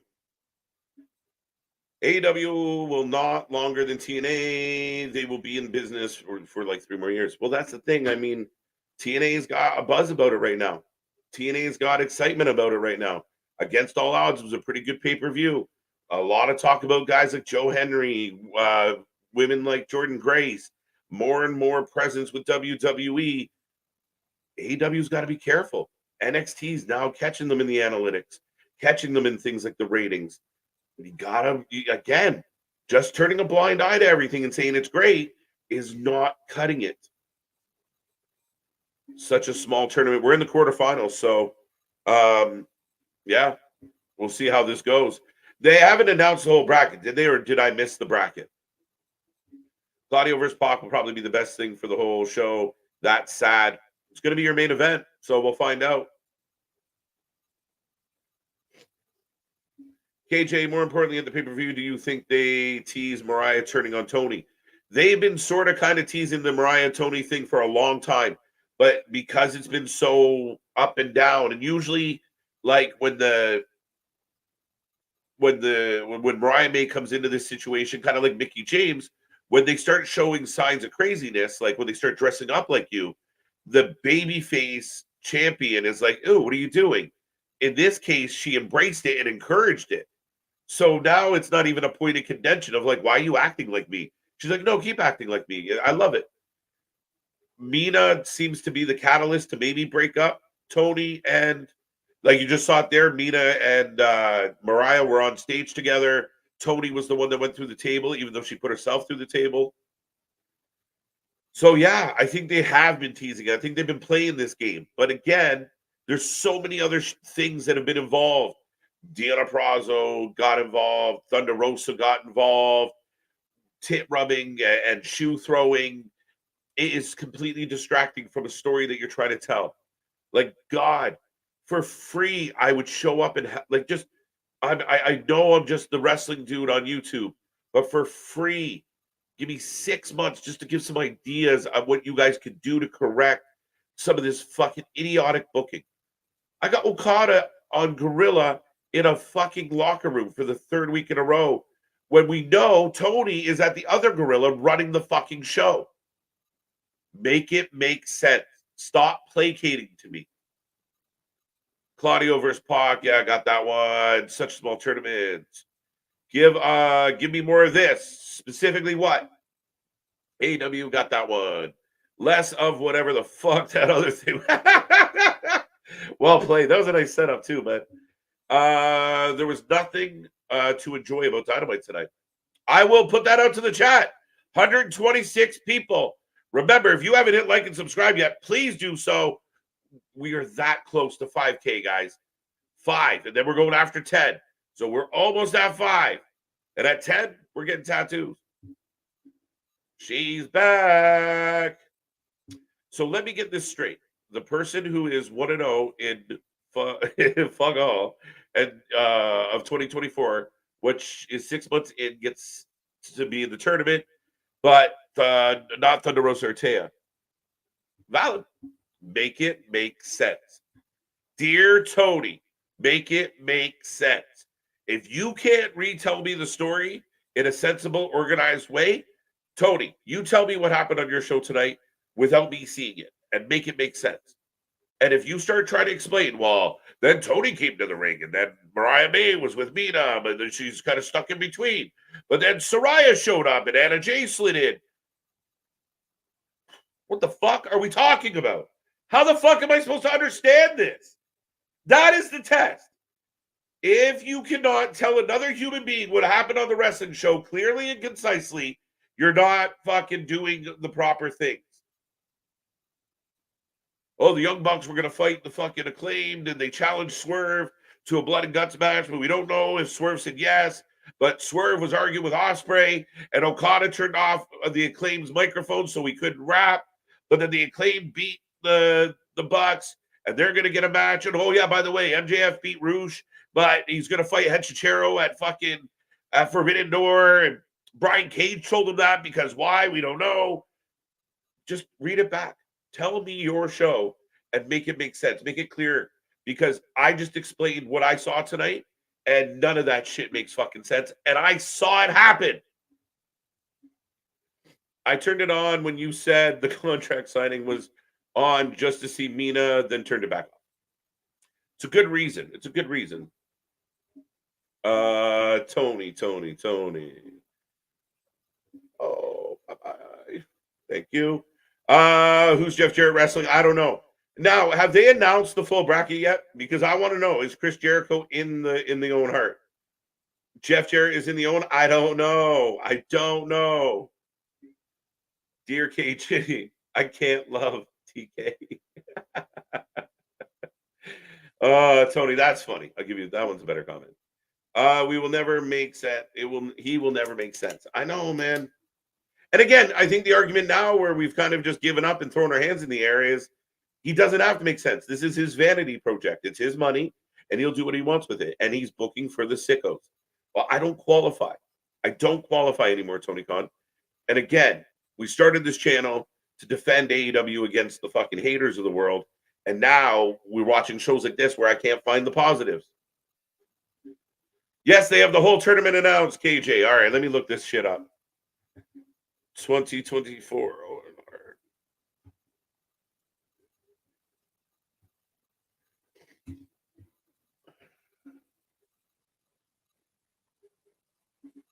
All right, so is this for reals? Okay, so Willow's going to take on Serena Deeb. Oof. Chris Statler and Nia Rose. Deonna versus Hikaru Shida. Ooh, I like that one. Mariah May versus Saraya. Okay. I don't love it. See, Jeff Jarrett versus TBA. Who's TBA? Ray Phoenix, Jay White, Brian Danielson, Shingo Takagi, Claudio versus Pac. It's not the most impressive tournament, guys. What do you guys think out there of the brackets? How do you feel about the brackets on this one? Wow. We got a giant-sized tombstone, and down goes Nyla. It's over. Statlander might be my favorite part of the show so far. What do you guys think of these brackets? A little meh?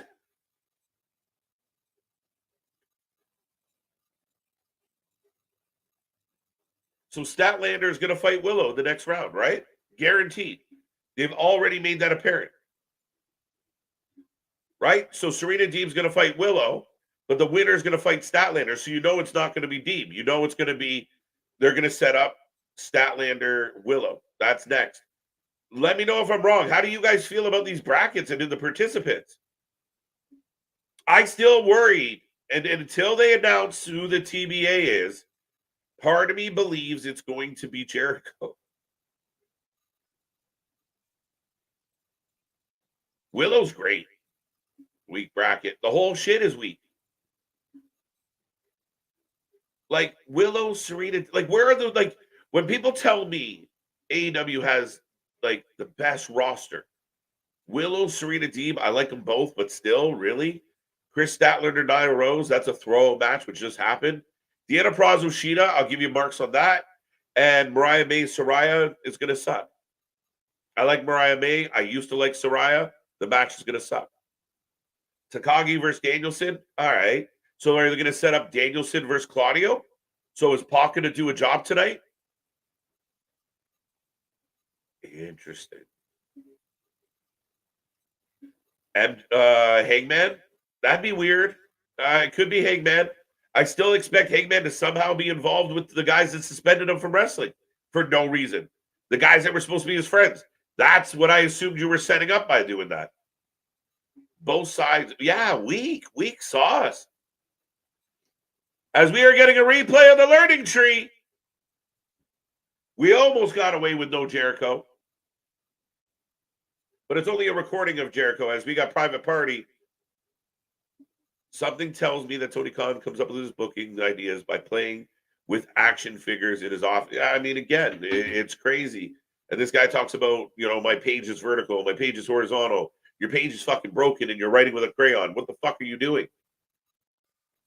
Oh, we got Jericho! Oh.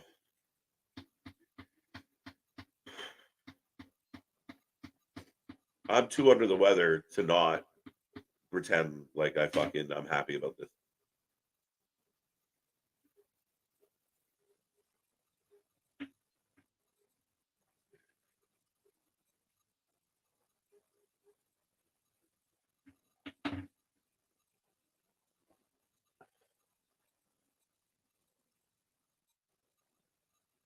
Even Renee looks like, oh, this is horrible.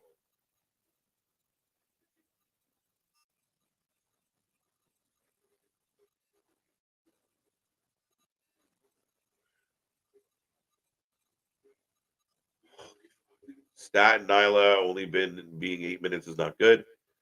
Again, but it shouldn't go longer than 8 minutes because we don't give a fuck about it. That's the dilemma. Nyla hasn't been on your TV. Like you've been having, there's other women that have been on your TV that could have been in Nyla's spot.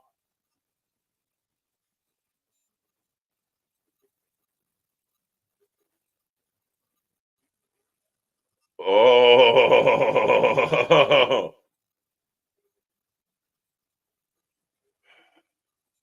30 seconds of Jericho, and I honestly feel sick to my stomach. And here comes Daniel Garcia as we are in the final 15 minutes, and we're getting a nothing squash match by Daniel Garcia. Fuck, when every week you guys watch me just roll down the fucking hill. The TBA has to be Hangman or MJF. I don't know. AEW focus on Dynamite, cancel Rampage and Collision. Maybe then Tony Khan can focus on creating creativity for one fucking show. Rampage and Collision are afterthoughts. They're treated like afterthoughts. And at the end of the day, like to me, this Dynamite has been putrid. Just bad shit after bad shit after bad shit. And it's Titus. Red Titus about to do a job for Danny.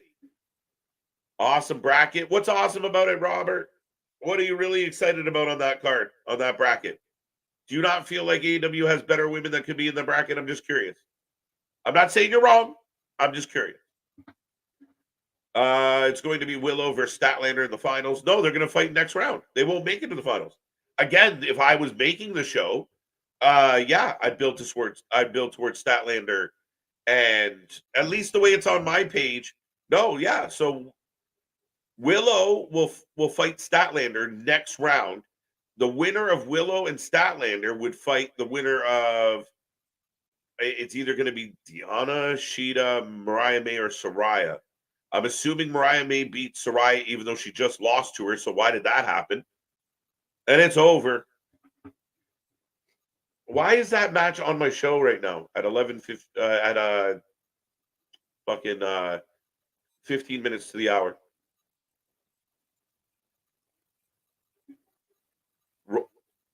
Now what? On the Gates of Agony are beating up Daddy Mac. And here comes Brian. What the fuck? So when did the Cage of Agonies and Hechicero become the biggest faction in this fucking company? Right? This fucking... I'll tell you, I don't like doing this when he's not here, but this is how I feel when I see motherfucker! That sums it up. 2 feet taller than Cole. Fact. And here comes MJF.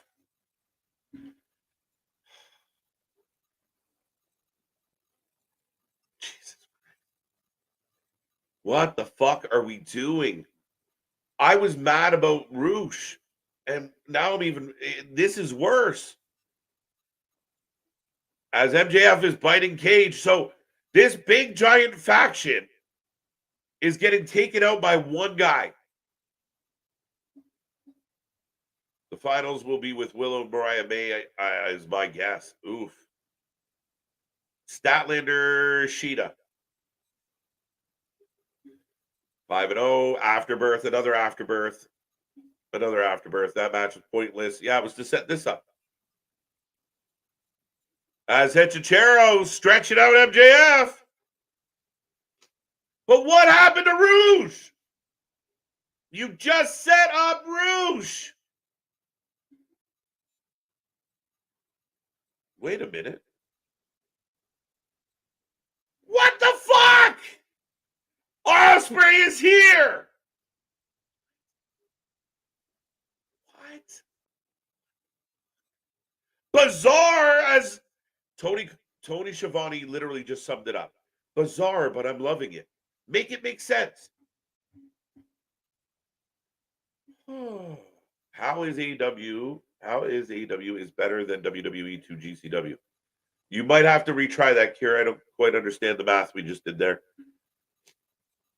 Now we got a standoff between MJF and Ospreay. And the fans yell out, holy shit, why? He just helped them.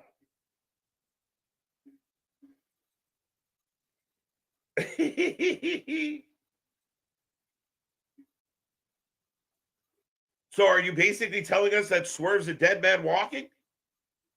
John Mox needs to leave AEW and return to WWE? I don't think so. That is one where I just think that the calamity and the chaos and being able to work indies, that is better for John than trying to work into a corporate system. Really do. He wants to be able to grab a mic and tell people to go fuck themselves and flip the bird and be the wild thing. I think that Moxley does better outside of WWE, even though I don't really care for him. I'm starting to, like, you see, like, we've been seeing the same characters, same people for 5 years. So it starts to get a bit stale. Up next, after all of that, we got Pac. We got Claudio. Who you taking? Anybody understand why this just happened? This is fucked. MJF. Again, I gave everybody who's watching, I got 130 people hanging out with me. I just broke it down. You should be able to turn to your friend and who didn't watch the show, and he goes, what happened on Dynamite? And you just list it. This happened. This guy took on this guy. This girl took on this girl. This is what they're building here. Great. That's what should happen. Try and do that with tonight's show. Even worse now. I already gave you guys the little fucking, right? Like, oh, well, MJF was fighting Rouge. Now he's going to fight Hechicero. Now Daniel Garcia. It just keeps getting worse.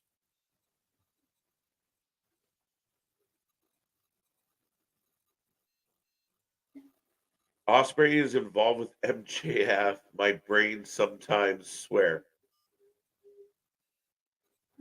Pac for the win. Fine. This main event will cook. I hope so, Jason. I hope so. Swerve is cooked. Yeah, is that what you're telling us?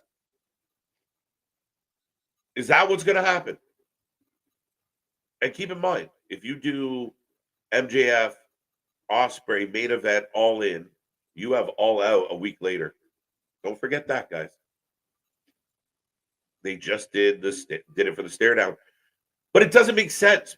Like, because he shouldn't be coming out and having a stare down with MJF right now. And I know people are going to go, well, they're just teasing it for the future. Fuck off. That's stupid. Tease. You had a perfect moment with Ospreay. When we think Will Ospreay, we should be thinking Swerve Strickland and what they did tonight. But now the fact that Ospreay confronted or had a stare down with MJF overshadows your champion. Which your champion has been overshadowed from the fucking beginning of his title run. Just like what happened with the ladies. You don't have additional women come out that are not involved in the storyline that you're telling. Right? Fucking simple shit. It's like fucking Wreck-It Ralph showing up halfway through Shrek. You just don't add characters from other places. Tell the fucking story. Pac for the win. I need to hit the green stuff real heavy now. Good luck. The entire show has been pointless. This episode definitely feels very aimless. And some of the stuff that we were trying to get into, I think they peeled it away a little. Like I said, if you had Roosh, MJF go to DQ, go to something, and that was continuing past tonight, well, we've invested a couple weeks into it. Not a lot, but here we go. But now MJF and Hechichero's a thing. Now we're back with Ospreay and coming out of commercial. Here's Renee. Cage wants to fight Ospreay now. Do you remember Cage was with Swerve? Now he's going to fight Swerve's opponent. And we get an IC title match on Collision, Brian Cage versus Ospreay. Wanka. This math ain't mathing tonight, and everyone, every night AEW is on. Again, they have their moments. And this is where it gets frustrating as a fan because you give them the benefit of the doubt.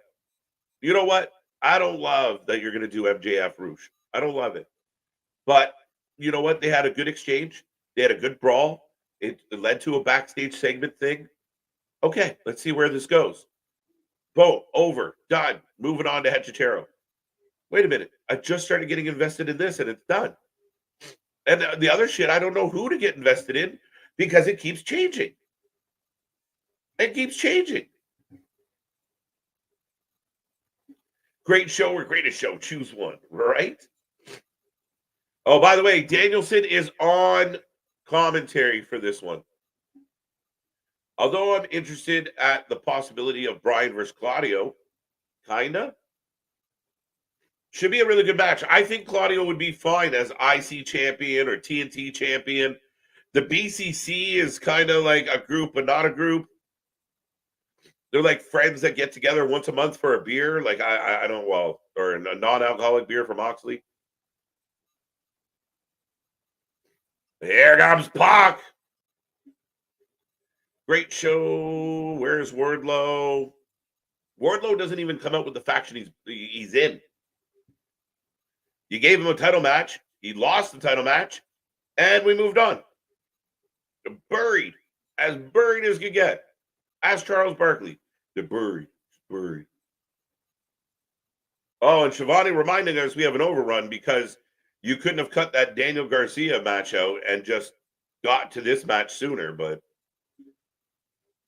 there should be a warning label that watching AEW will cause health problems, depression, early sanity. I think those are actually the qualifications into becoming a fan. Welcome to the shit show.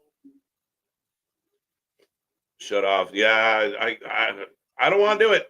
See, this is where I get like, I know I use the word frustrated a lot in the last 20 minutes, but y'all heard me. Every fucking Wednesday show up and be like, this is the night. Just none of it makes sense. Company is lost. And the stuff we like, we don't get. Oh, I think this is really cool. And then they fuck it up. AEW CW. Nick does it all the time. I don't want to steal Nick's gimmick, but Nick's always painting the sky because that's what this feels like. And I love, like, I know there's certain people out there that when the WWE's cooking, they'll jump in and kind of chime in about their criticisms of WWE to kind of like, and I said this, I think, earlier today on our members only stream.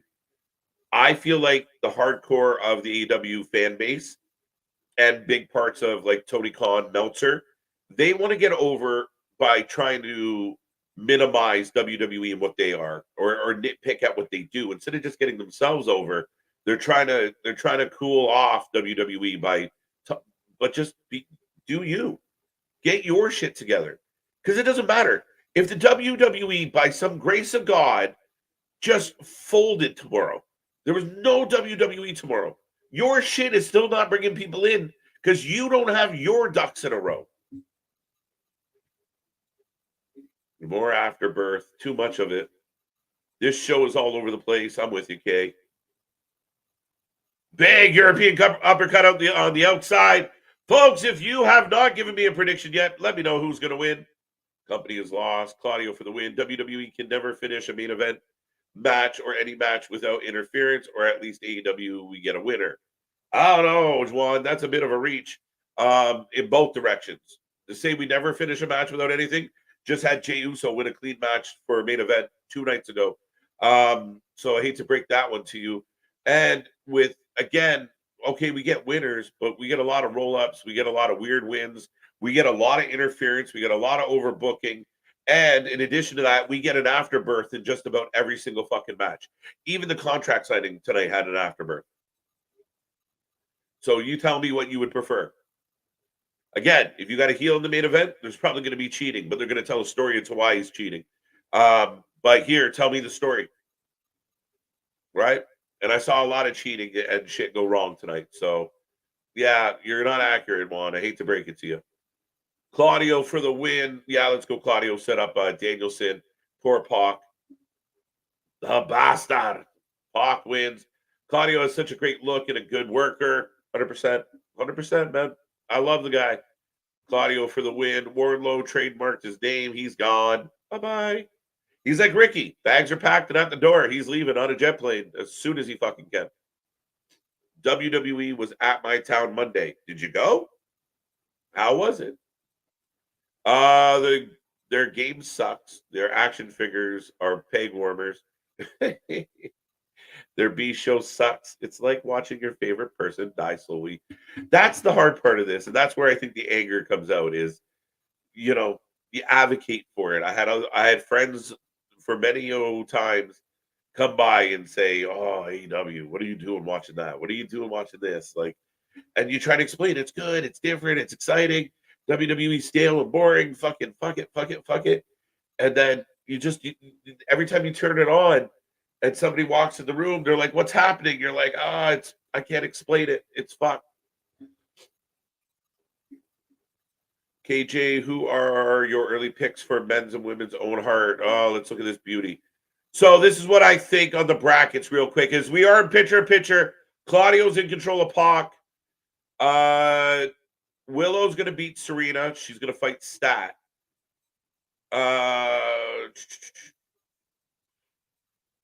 Mariah's going to beat Saraya, which means maybe Deonna beats Sheeta. That's a tough one to call. But let's say Sheeta. I think Statlander's going to win the women's Owen. Men's Owen will be... I don't know who TBA is. I'm going to go with TBA. Jay White's probably going to beat Phoenix. And he'll fight whoever beats Jeff Jarrett, because we know Jeff Jarrett's doing a job. Danielson should beat Tagagi. And we'll find out what happens here. So we get Danielson, Claudio. Maybe Claudio goes over. Could we get like Claudio Jay White in the final? I'm going to go Claudio or TBA. I reserve the right to change my mind until I know what TBA is.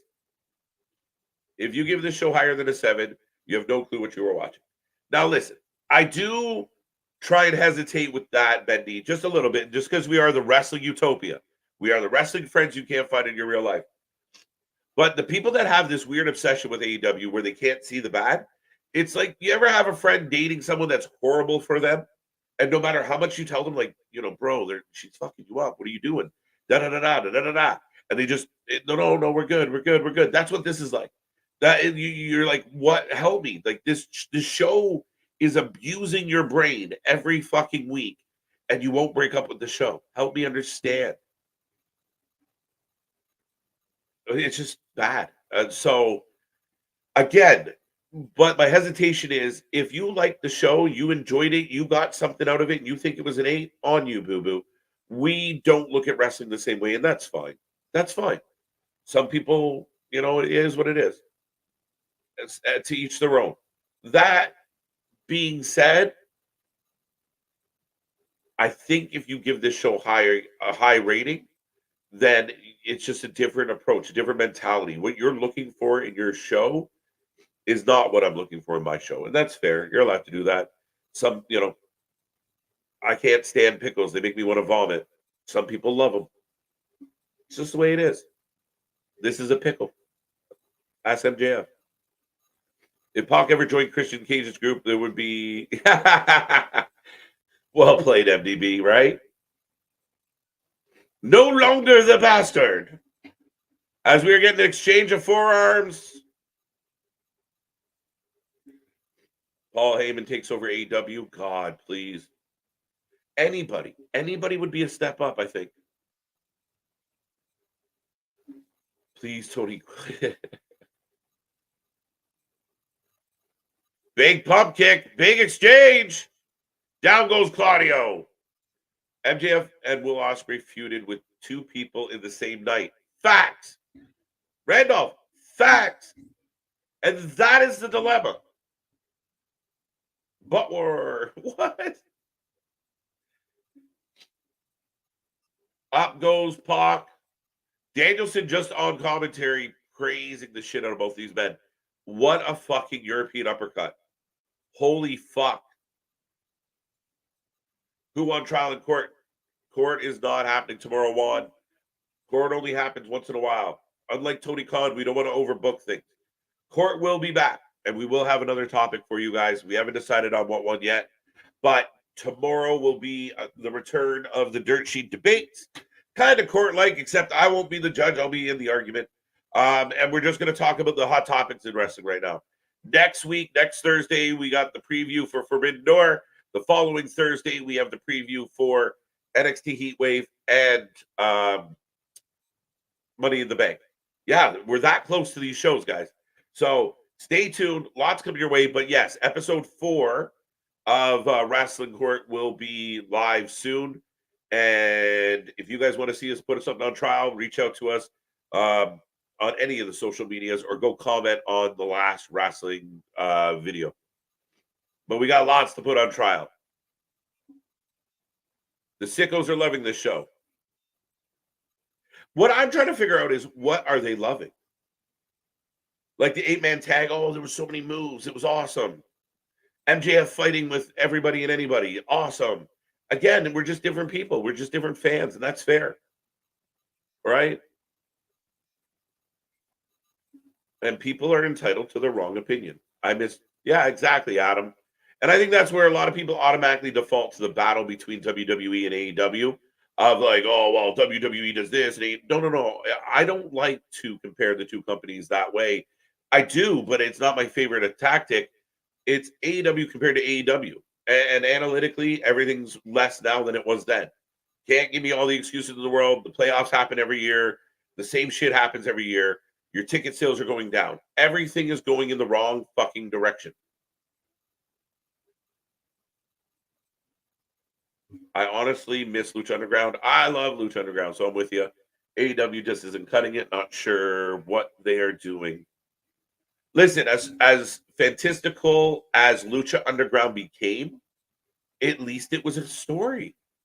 I'd watch some silly shit. I'd watch, dragons and magic and wizards and whatever the fuck else they were bringing out. But there was a story. There was a story behind it. As we got a crossface on Pac. Liv and Dom's story better than AEW and its shows. It's a story. And it's a compelling story. It's a story of seduction. It's a story of revenge. It's a story. The brave, what we got with the Wyatt Six, it's a story. Long time in the making. What we're getting with Cody and AJ, they had a story. Now we're going to move on with Cody and maybe Randy. There's a beautiful story. Damian. Oh, we're getting a bunch of roll-ups. Twos all around. Twos. Okay. This match isn't really fucking stroking the ego. Liv Dom's a good story. It's going to get even better when Rhea comes back. And Pac upsets Claudio. The bastard Pac advances in the Owen Hart Classic, upsets Claudio out of left field. Sky Blue wants a women's blood and guts match. Of course she does. Of course she does. And she'll probably get it. To be honest, I think I'd rather watch a women's one than watch the fucking Young Bucks in another bullshit match. When was the last time the Young Bucks just had, like, they gave us a match tonight? I guess that would be the answer to my question. But, like, just a good tag team on tag team match without all the bullshit. When was the last time that happened? So Claudio's upset. Poor Claudio. I kind of wish AEW was only wrestling, no attempt at stories, only matches, less confusing. Let them tell the story in the ring. That is a very dangerous game, and I just honestly think that no matter what, that you can only go so far with that. And I think that's what they've got, is they got a lot of generic wrestlers that lack personality that just wrestle really good. Claudio's giving Danielson shit, so we're getting a tease.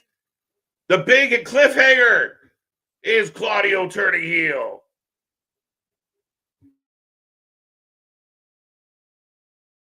Ultimo Guerrero versus Okada on Saturday.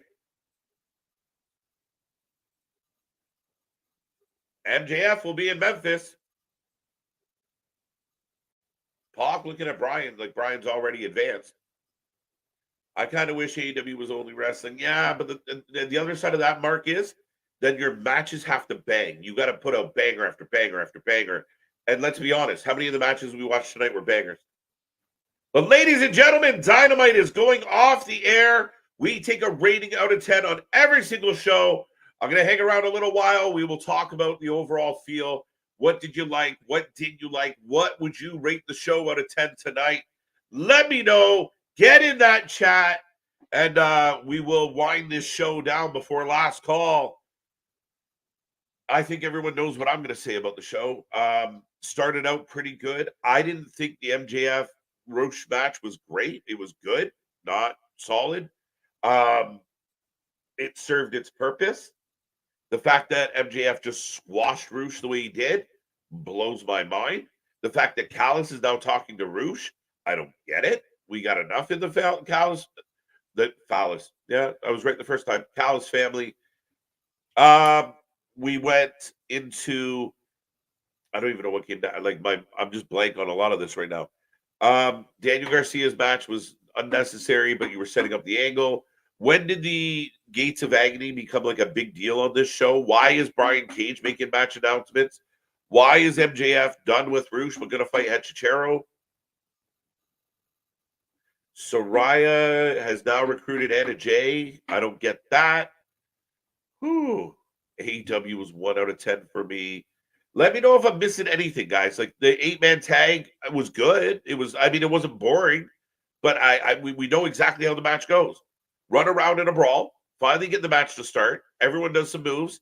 Then everybody hits a finisher of some kind, and then somebody gets a pin. And that's exactly how it went. Good night, Brandon. Good night, good night, good night. Leo Rush on Collision this week. Again, has he signed, or are they just using him in spot duty? He's a better Undertaker more than Priest. Don't know what that means. Cool backstory. Bill Barnes was fun. Yeah, there you go, right? Again, I will watch that, and I'll let my imagination go because you're telling me something. I'm watching, oh, shit, there's undercover cops, and who's bad and who's good, and is that guy, like, again, I'll pay attention if you make it interesting. I mean, I know that fucking Game of Thrones is a fucking show. I don't expect dragons outside my window when I get up off the chair. That's the point. We can stretch our imagination like anything we do, but it's got to make sense. You can't treat me like a child. You can't show up 1 week. Like, you got to fucking connect some of these dots. Tonight was a 3 out of 10. The 3 is because of Willow. That was the main event. Yeah, that was the main event. 3 out of 10 knee pads. Dario Cueto was great also, and his father. Okay. 5. Swerve and Ospreay versus Cages of Agony next week. I don't know. I don't know. I don't know. When did the Cages of Agony become like this top thing in this company? And if you are going to use Cages of Agony as something relevant, Well, go put them in the trios division and let them fuck with trios. We have no tag team division. We have no trios division. We see the Ring of Honor tag champs more than we see the AEW tag champs. The AEW tag champs aren't doing anything worth anything. It's fucking annoying. Yeah. 4.5, 5 out of 10. Who wrote this shit? Facts. 1 out of 10. This is why I stopped watching AEW. Dale, I don't blame you, man. Kill shot. That was good. I think the best part of the night was Swerve and Ospreay, but then you overshadowed it because Ospreay confronts or goes face to face with MJF. What are people going to talk about more tomorrow? MJF. So why did you do it, Tony? Why did you do it? AEW doesn't have nothing to prove like WWE does, so they have to put on a good show to stay on top. Ooh, Juan, what company has something to prove? The 5-year upstart that's still trying to figure their shit out, has empty arenas, not selling a whole lot of merch, and not really doing anything ratings wise. Or the multi-billion-dollar worldwide company that's signing contracts with companies like Netflix for distribution. I don't think WWE has anything to prove. And AEW, AEW's got to do better if they want to play ball. And TNA is telling better stories than AEW. GCW is telling better stories than AEW. New Japan, in some regards, is telling better stories than AEW. Wrestling Revolver, we don't even get a regular show from them. Fuck, if I tune into MLW, I think we're going to get better stories. Every other wrestling company understands what draws people. And Tony doesn't get it. And Tony, again, forget WWE. AEW versus any other company, they're struggling right now. 5.8, and I think it's very generous. Yawn. Yeah, you know what? I'm irritated enough this week that I'm not going to pass them. Maybe because I'm not feeling the best. But 5 out of 10. 5 out of 10. MDB, love to see it. Thank you so much. By the way, you can go get your Wrestling for Life over everyone hoodie, t-shirt, or tank top. 2 out of 8. I'm not doing the math. We'll accept 2 out of 8. This is the A show. Think of all the fun we had on NXT last night. I don't love everything about NXT. Y'all hear me complain a lot about NXT. But it was a much better show than this. A much better show last night. And my buddy Boston, I know you're in the chat and you don't love NXT, but it was a much better show than what we got tonight. My grade for Dynamite is 50%, and I'm going to give the gift of a 6 out of 10. I'll accept that, Z-Man. There you go. There you go. Got to give it a 6 this week. That's reasonable. That's fair, Jack. Welcome, welcome, welcome. W Stream, literally better than Dynamite Night chat. TJ Hook, we love you, buddy. Thank you, thank you, thank you. I love dragons. Who doesn't love a good dragon? We get the American Dragon next week, by the way. Women's Brawl, 10 plus. Oh, yeah. 4 out of 10. No Nick Wayne's mom, 0 out of 10. Tony, I love it. 3 out of 10. What else we got? All right, folks. Cage of Agony. When did they become like, they're not just jobbers. No, they're like the biggest badasses in the company. They're even announcing matches and angles. It's crazy. 4 out of 5. AEW is just a big mess. Tonight was a fucking clusterfuck. And again, it feels like somebody that is just riddled with fucking Adderall and whatever else, and that can't fucking focus on what he's doing. There is no rhyme or reason to any of this. And by the way, I'm not accusing him of being on actually those things. That's why I'm saying the show makes me think. And now if I'm accurate, so be it. Heater 8.5. Ooh, Mr. Quake. What did you like? AEW is working to get Swerve, MJF, Will, Garcia, and Darby versus the Elite. All right. Well, we'll see how that plays out. DMV representative. Don't know what that means. Do you think the Oilers will win the cup? Sorry, being random. Listen, they got a shot. They really have a shot. They only got to win 2 games at this point. The past is the past. Winning 4 straight seems impossible. Going into Edmonton on Friday night, that building's going to be bumping. They got a shot. Because if they can win it on Friday, it comes down to 1 game. It comes down to 1 game, and all the pressure's on Florida. Whew, I would have never thunk it. But man, the last 2 games make you think, what if? 6.66. Every other show is telling a better story. Lee, I'm with you. Welcome to the stream. Welcome to the channel. Yeah, I don't know. Should have to pay to be at a live AEW show. AEW should refund everybody for the tonight's money. Absolutely. All right, I'm going to go with Vance. I know other people said it, but Vance is the one here. I am going for an 10 tonight. I can't give it a passing grade. I don't like failing shows. I usually go 5 and up. My rule of thumb is like between 5 and 8 for general shows. But 4. I'm going 4. I think 6.5 is nice. It's generous. I can understand that. That's fine. 8 would blow my mind. But 2. Wow, 2. 4. I liked Willow. I liked Swerve. And I liked Swerve and Ospreay, what they did. I hate that Tony Khan overshadowed it. And again, if you're going to take all your superstars in one bucket, they better fucking dominate Blood and Guts over the Bucks. But that's just my take on it. Was there anything else I really liked tonight? The main event was lackluster. We got more Jericho. That always cost you a point. I cannot give Dynamite a passing grade this week, guys. I'm sorry. 3 out of 10, 5 out of 10, 5 out of 10. Jeff Jarrett's name being mentioned gets him a 6. That's fair, Corey. I'll give you that. Would have been a 10 if he actually appeared. Daniel Bryan versus Shingo is on Forbidden Door officially announced. Oh, so they're going to do a tournament match, a quarterfinal tournament match at Forbidden Door. Doesn't that kind of stall us a little bit? I assume Bryan would fight, and then we would get like Danielson versus Pac, maybe at Forbidden Door, as the semifinal. All right. I don't write the show. Owen Hart Tournament only being 8 people brackets is a failure with the roster they have. Facts. And again, it's a lot of the usual suspects. A lot of the people we see in the Continental Classic, other tournaments. Like, to me, the Owen Hart Cup is a chance to give other people a shine. Right? Statlander, great choice, Tony Khan. You could let her win this and give her new character the heel side with Bibbins. You give it some shine. I get you. But Pac, Claudio, Danielson, been there, done that. Bring in other people. You have the talent that you're not using. Highlight some of them. Just an idea, Tony. 1 out of 10, 3.5. I really don't think I could give a full 4. I'm just going to give a 4 to be fair.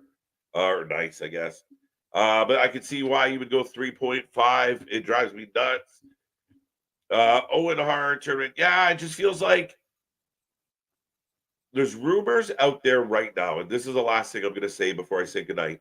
There's rumors out there right now about Tony last-minute writing, like panic booking. People don't know what's going to happen day of, week of, day before. When you are writing shit or when you're running at the seat on the seat of your pants the whole time, it shows in the writing because that's where you lose details. When you're not prepared, when you don't have a plan, you miss things. Things fall through the cracks. Like it's no different. We run this channel. If I'm rushing through something, I'll put out a post with a typo or something spelt wrong, or I'll forget to change over an overlay. It takes planning. It takes focus. And these shows lack planning. These shows lack focus. They lack continuity. And honestly, Tony Khan has become more Vince McMahon than the WWE and Triple H. I just want to see Jay White. Jay White's in the tournament. So basically, he turned into Vince. Facts. That's it. Just like Vince used to do. I don't care what the people, they'll like what I give them. That's what Tony Khan's approach is. I'm writing for the sickos, and if you're not a sicko, fuck you. You're not my fan base. And the sickos are getting less and less. And if WWE keeps doing really cool shit on the other side, they'll keep losing fans. It's just the way it is. But with all that being said, folks, I need to go take some medicine. I need to stretch my legs. We are back tomorrow, Thursday night. Dirt Sheet Debate, back at it again. Friday, we got SmackDown. Saturday, we got Wrestling Revolver and Collision. A whole lot going on here at the channel. Be a friend, tell a friend. Thank you for being a part of the show tonight. Thank you for being a part of all the fun. We are the Wrestling Utopia. Take our link. Tell everybody you know about it. We are this close to 5K subscribers. But thank you, thank you, thank you. Dear Tony Khan, do better, be better. What the fuck are you thinking? Help us. We want to cheer for you. We want to be on your side. We want to enjoy Wednesday nights. But time and time again in 2024, you have let us down. Other than that, ladies and gentlemen, come back tomorrow. Come back for all the shows. And don't forget, click the bell. Go follow us on social when we're not here. And until tomorrow, we'll see you on the flip side. Good night.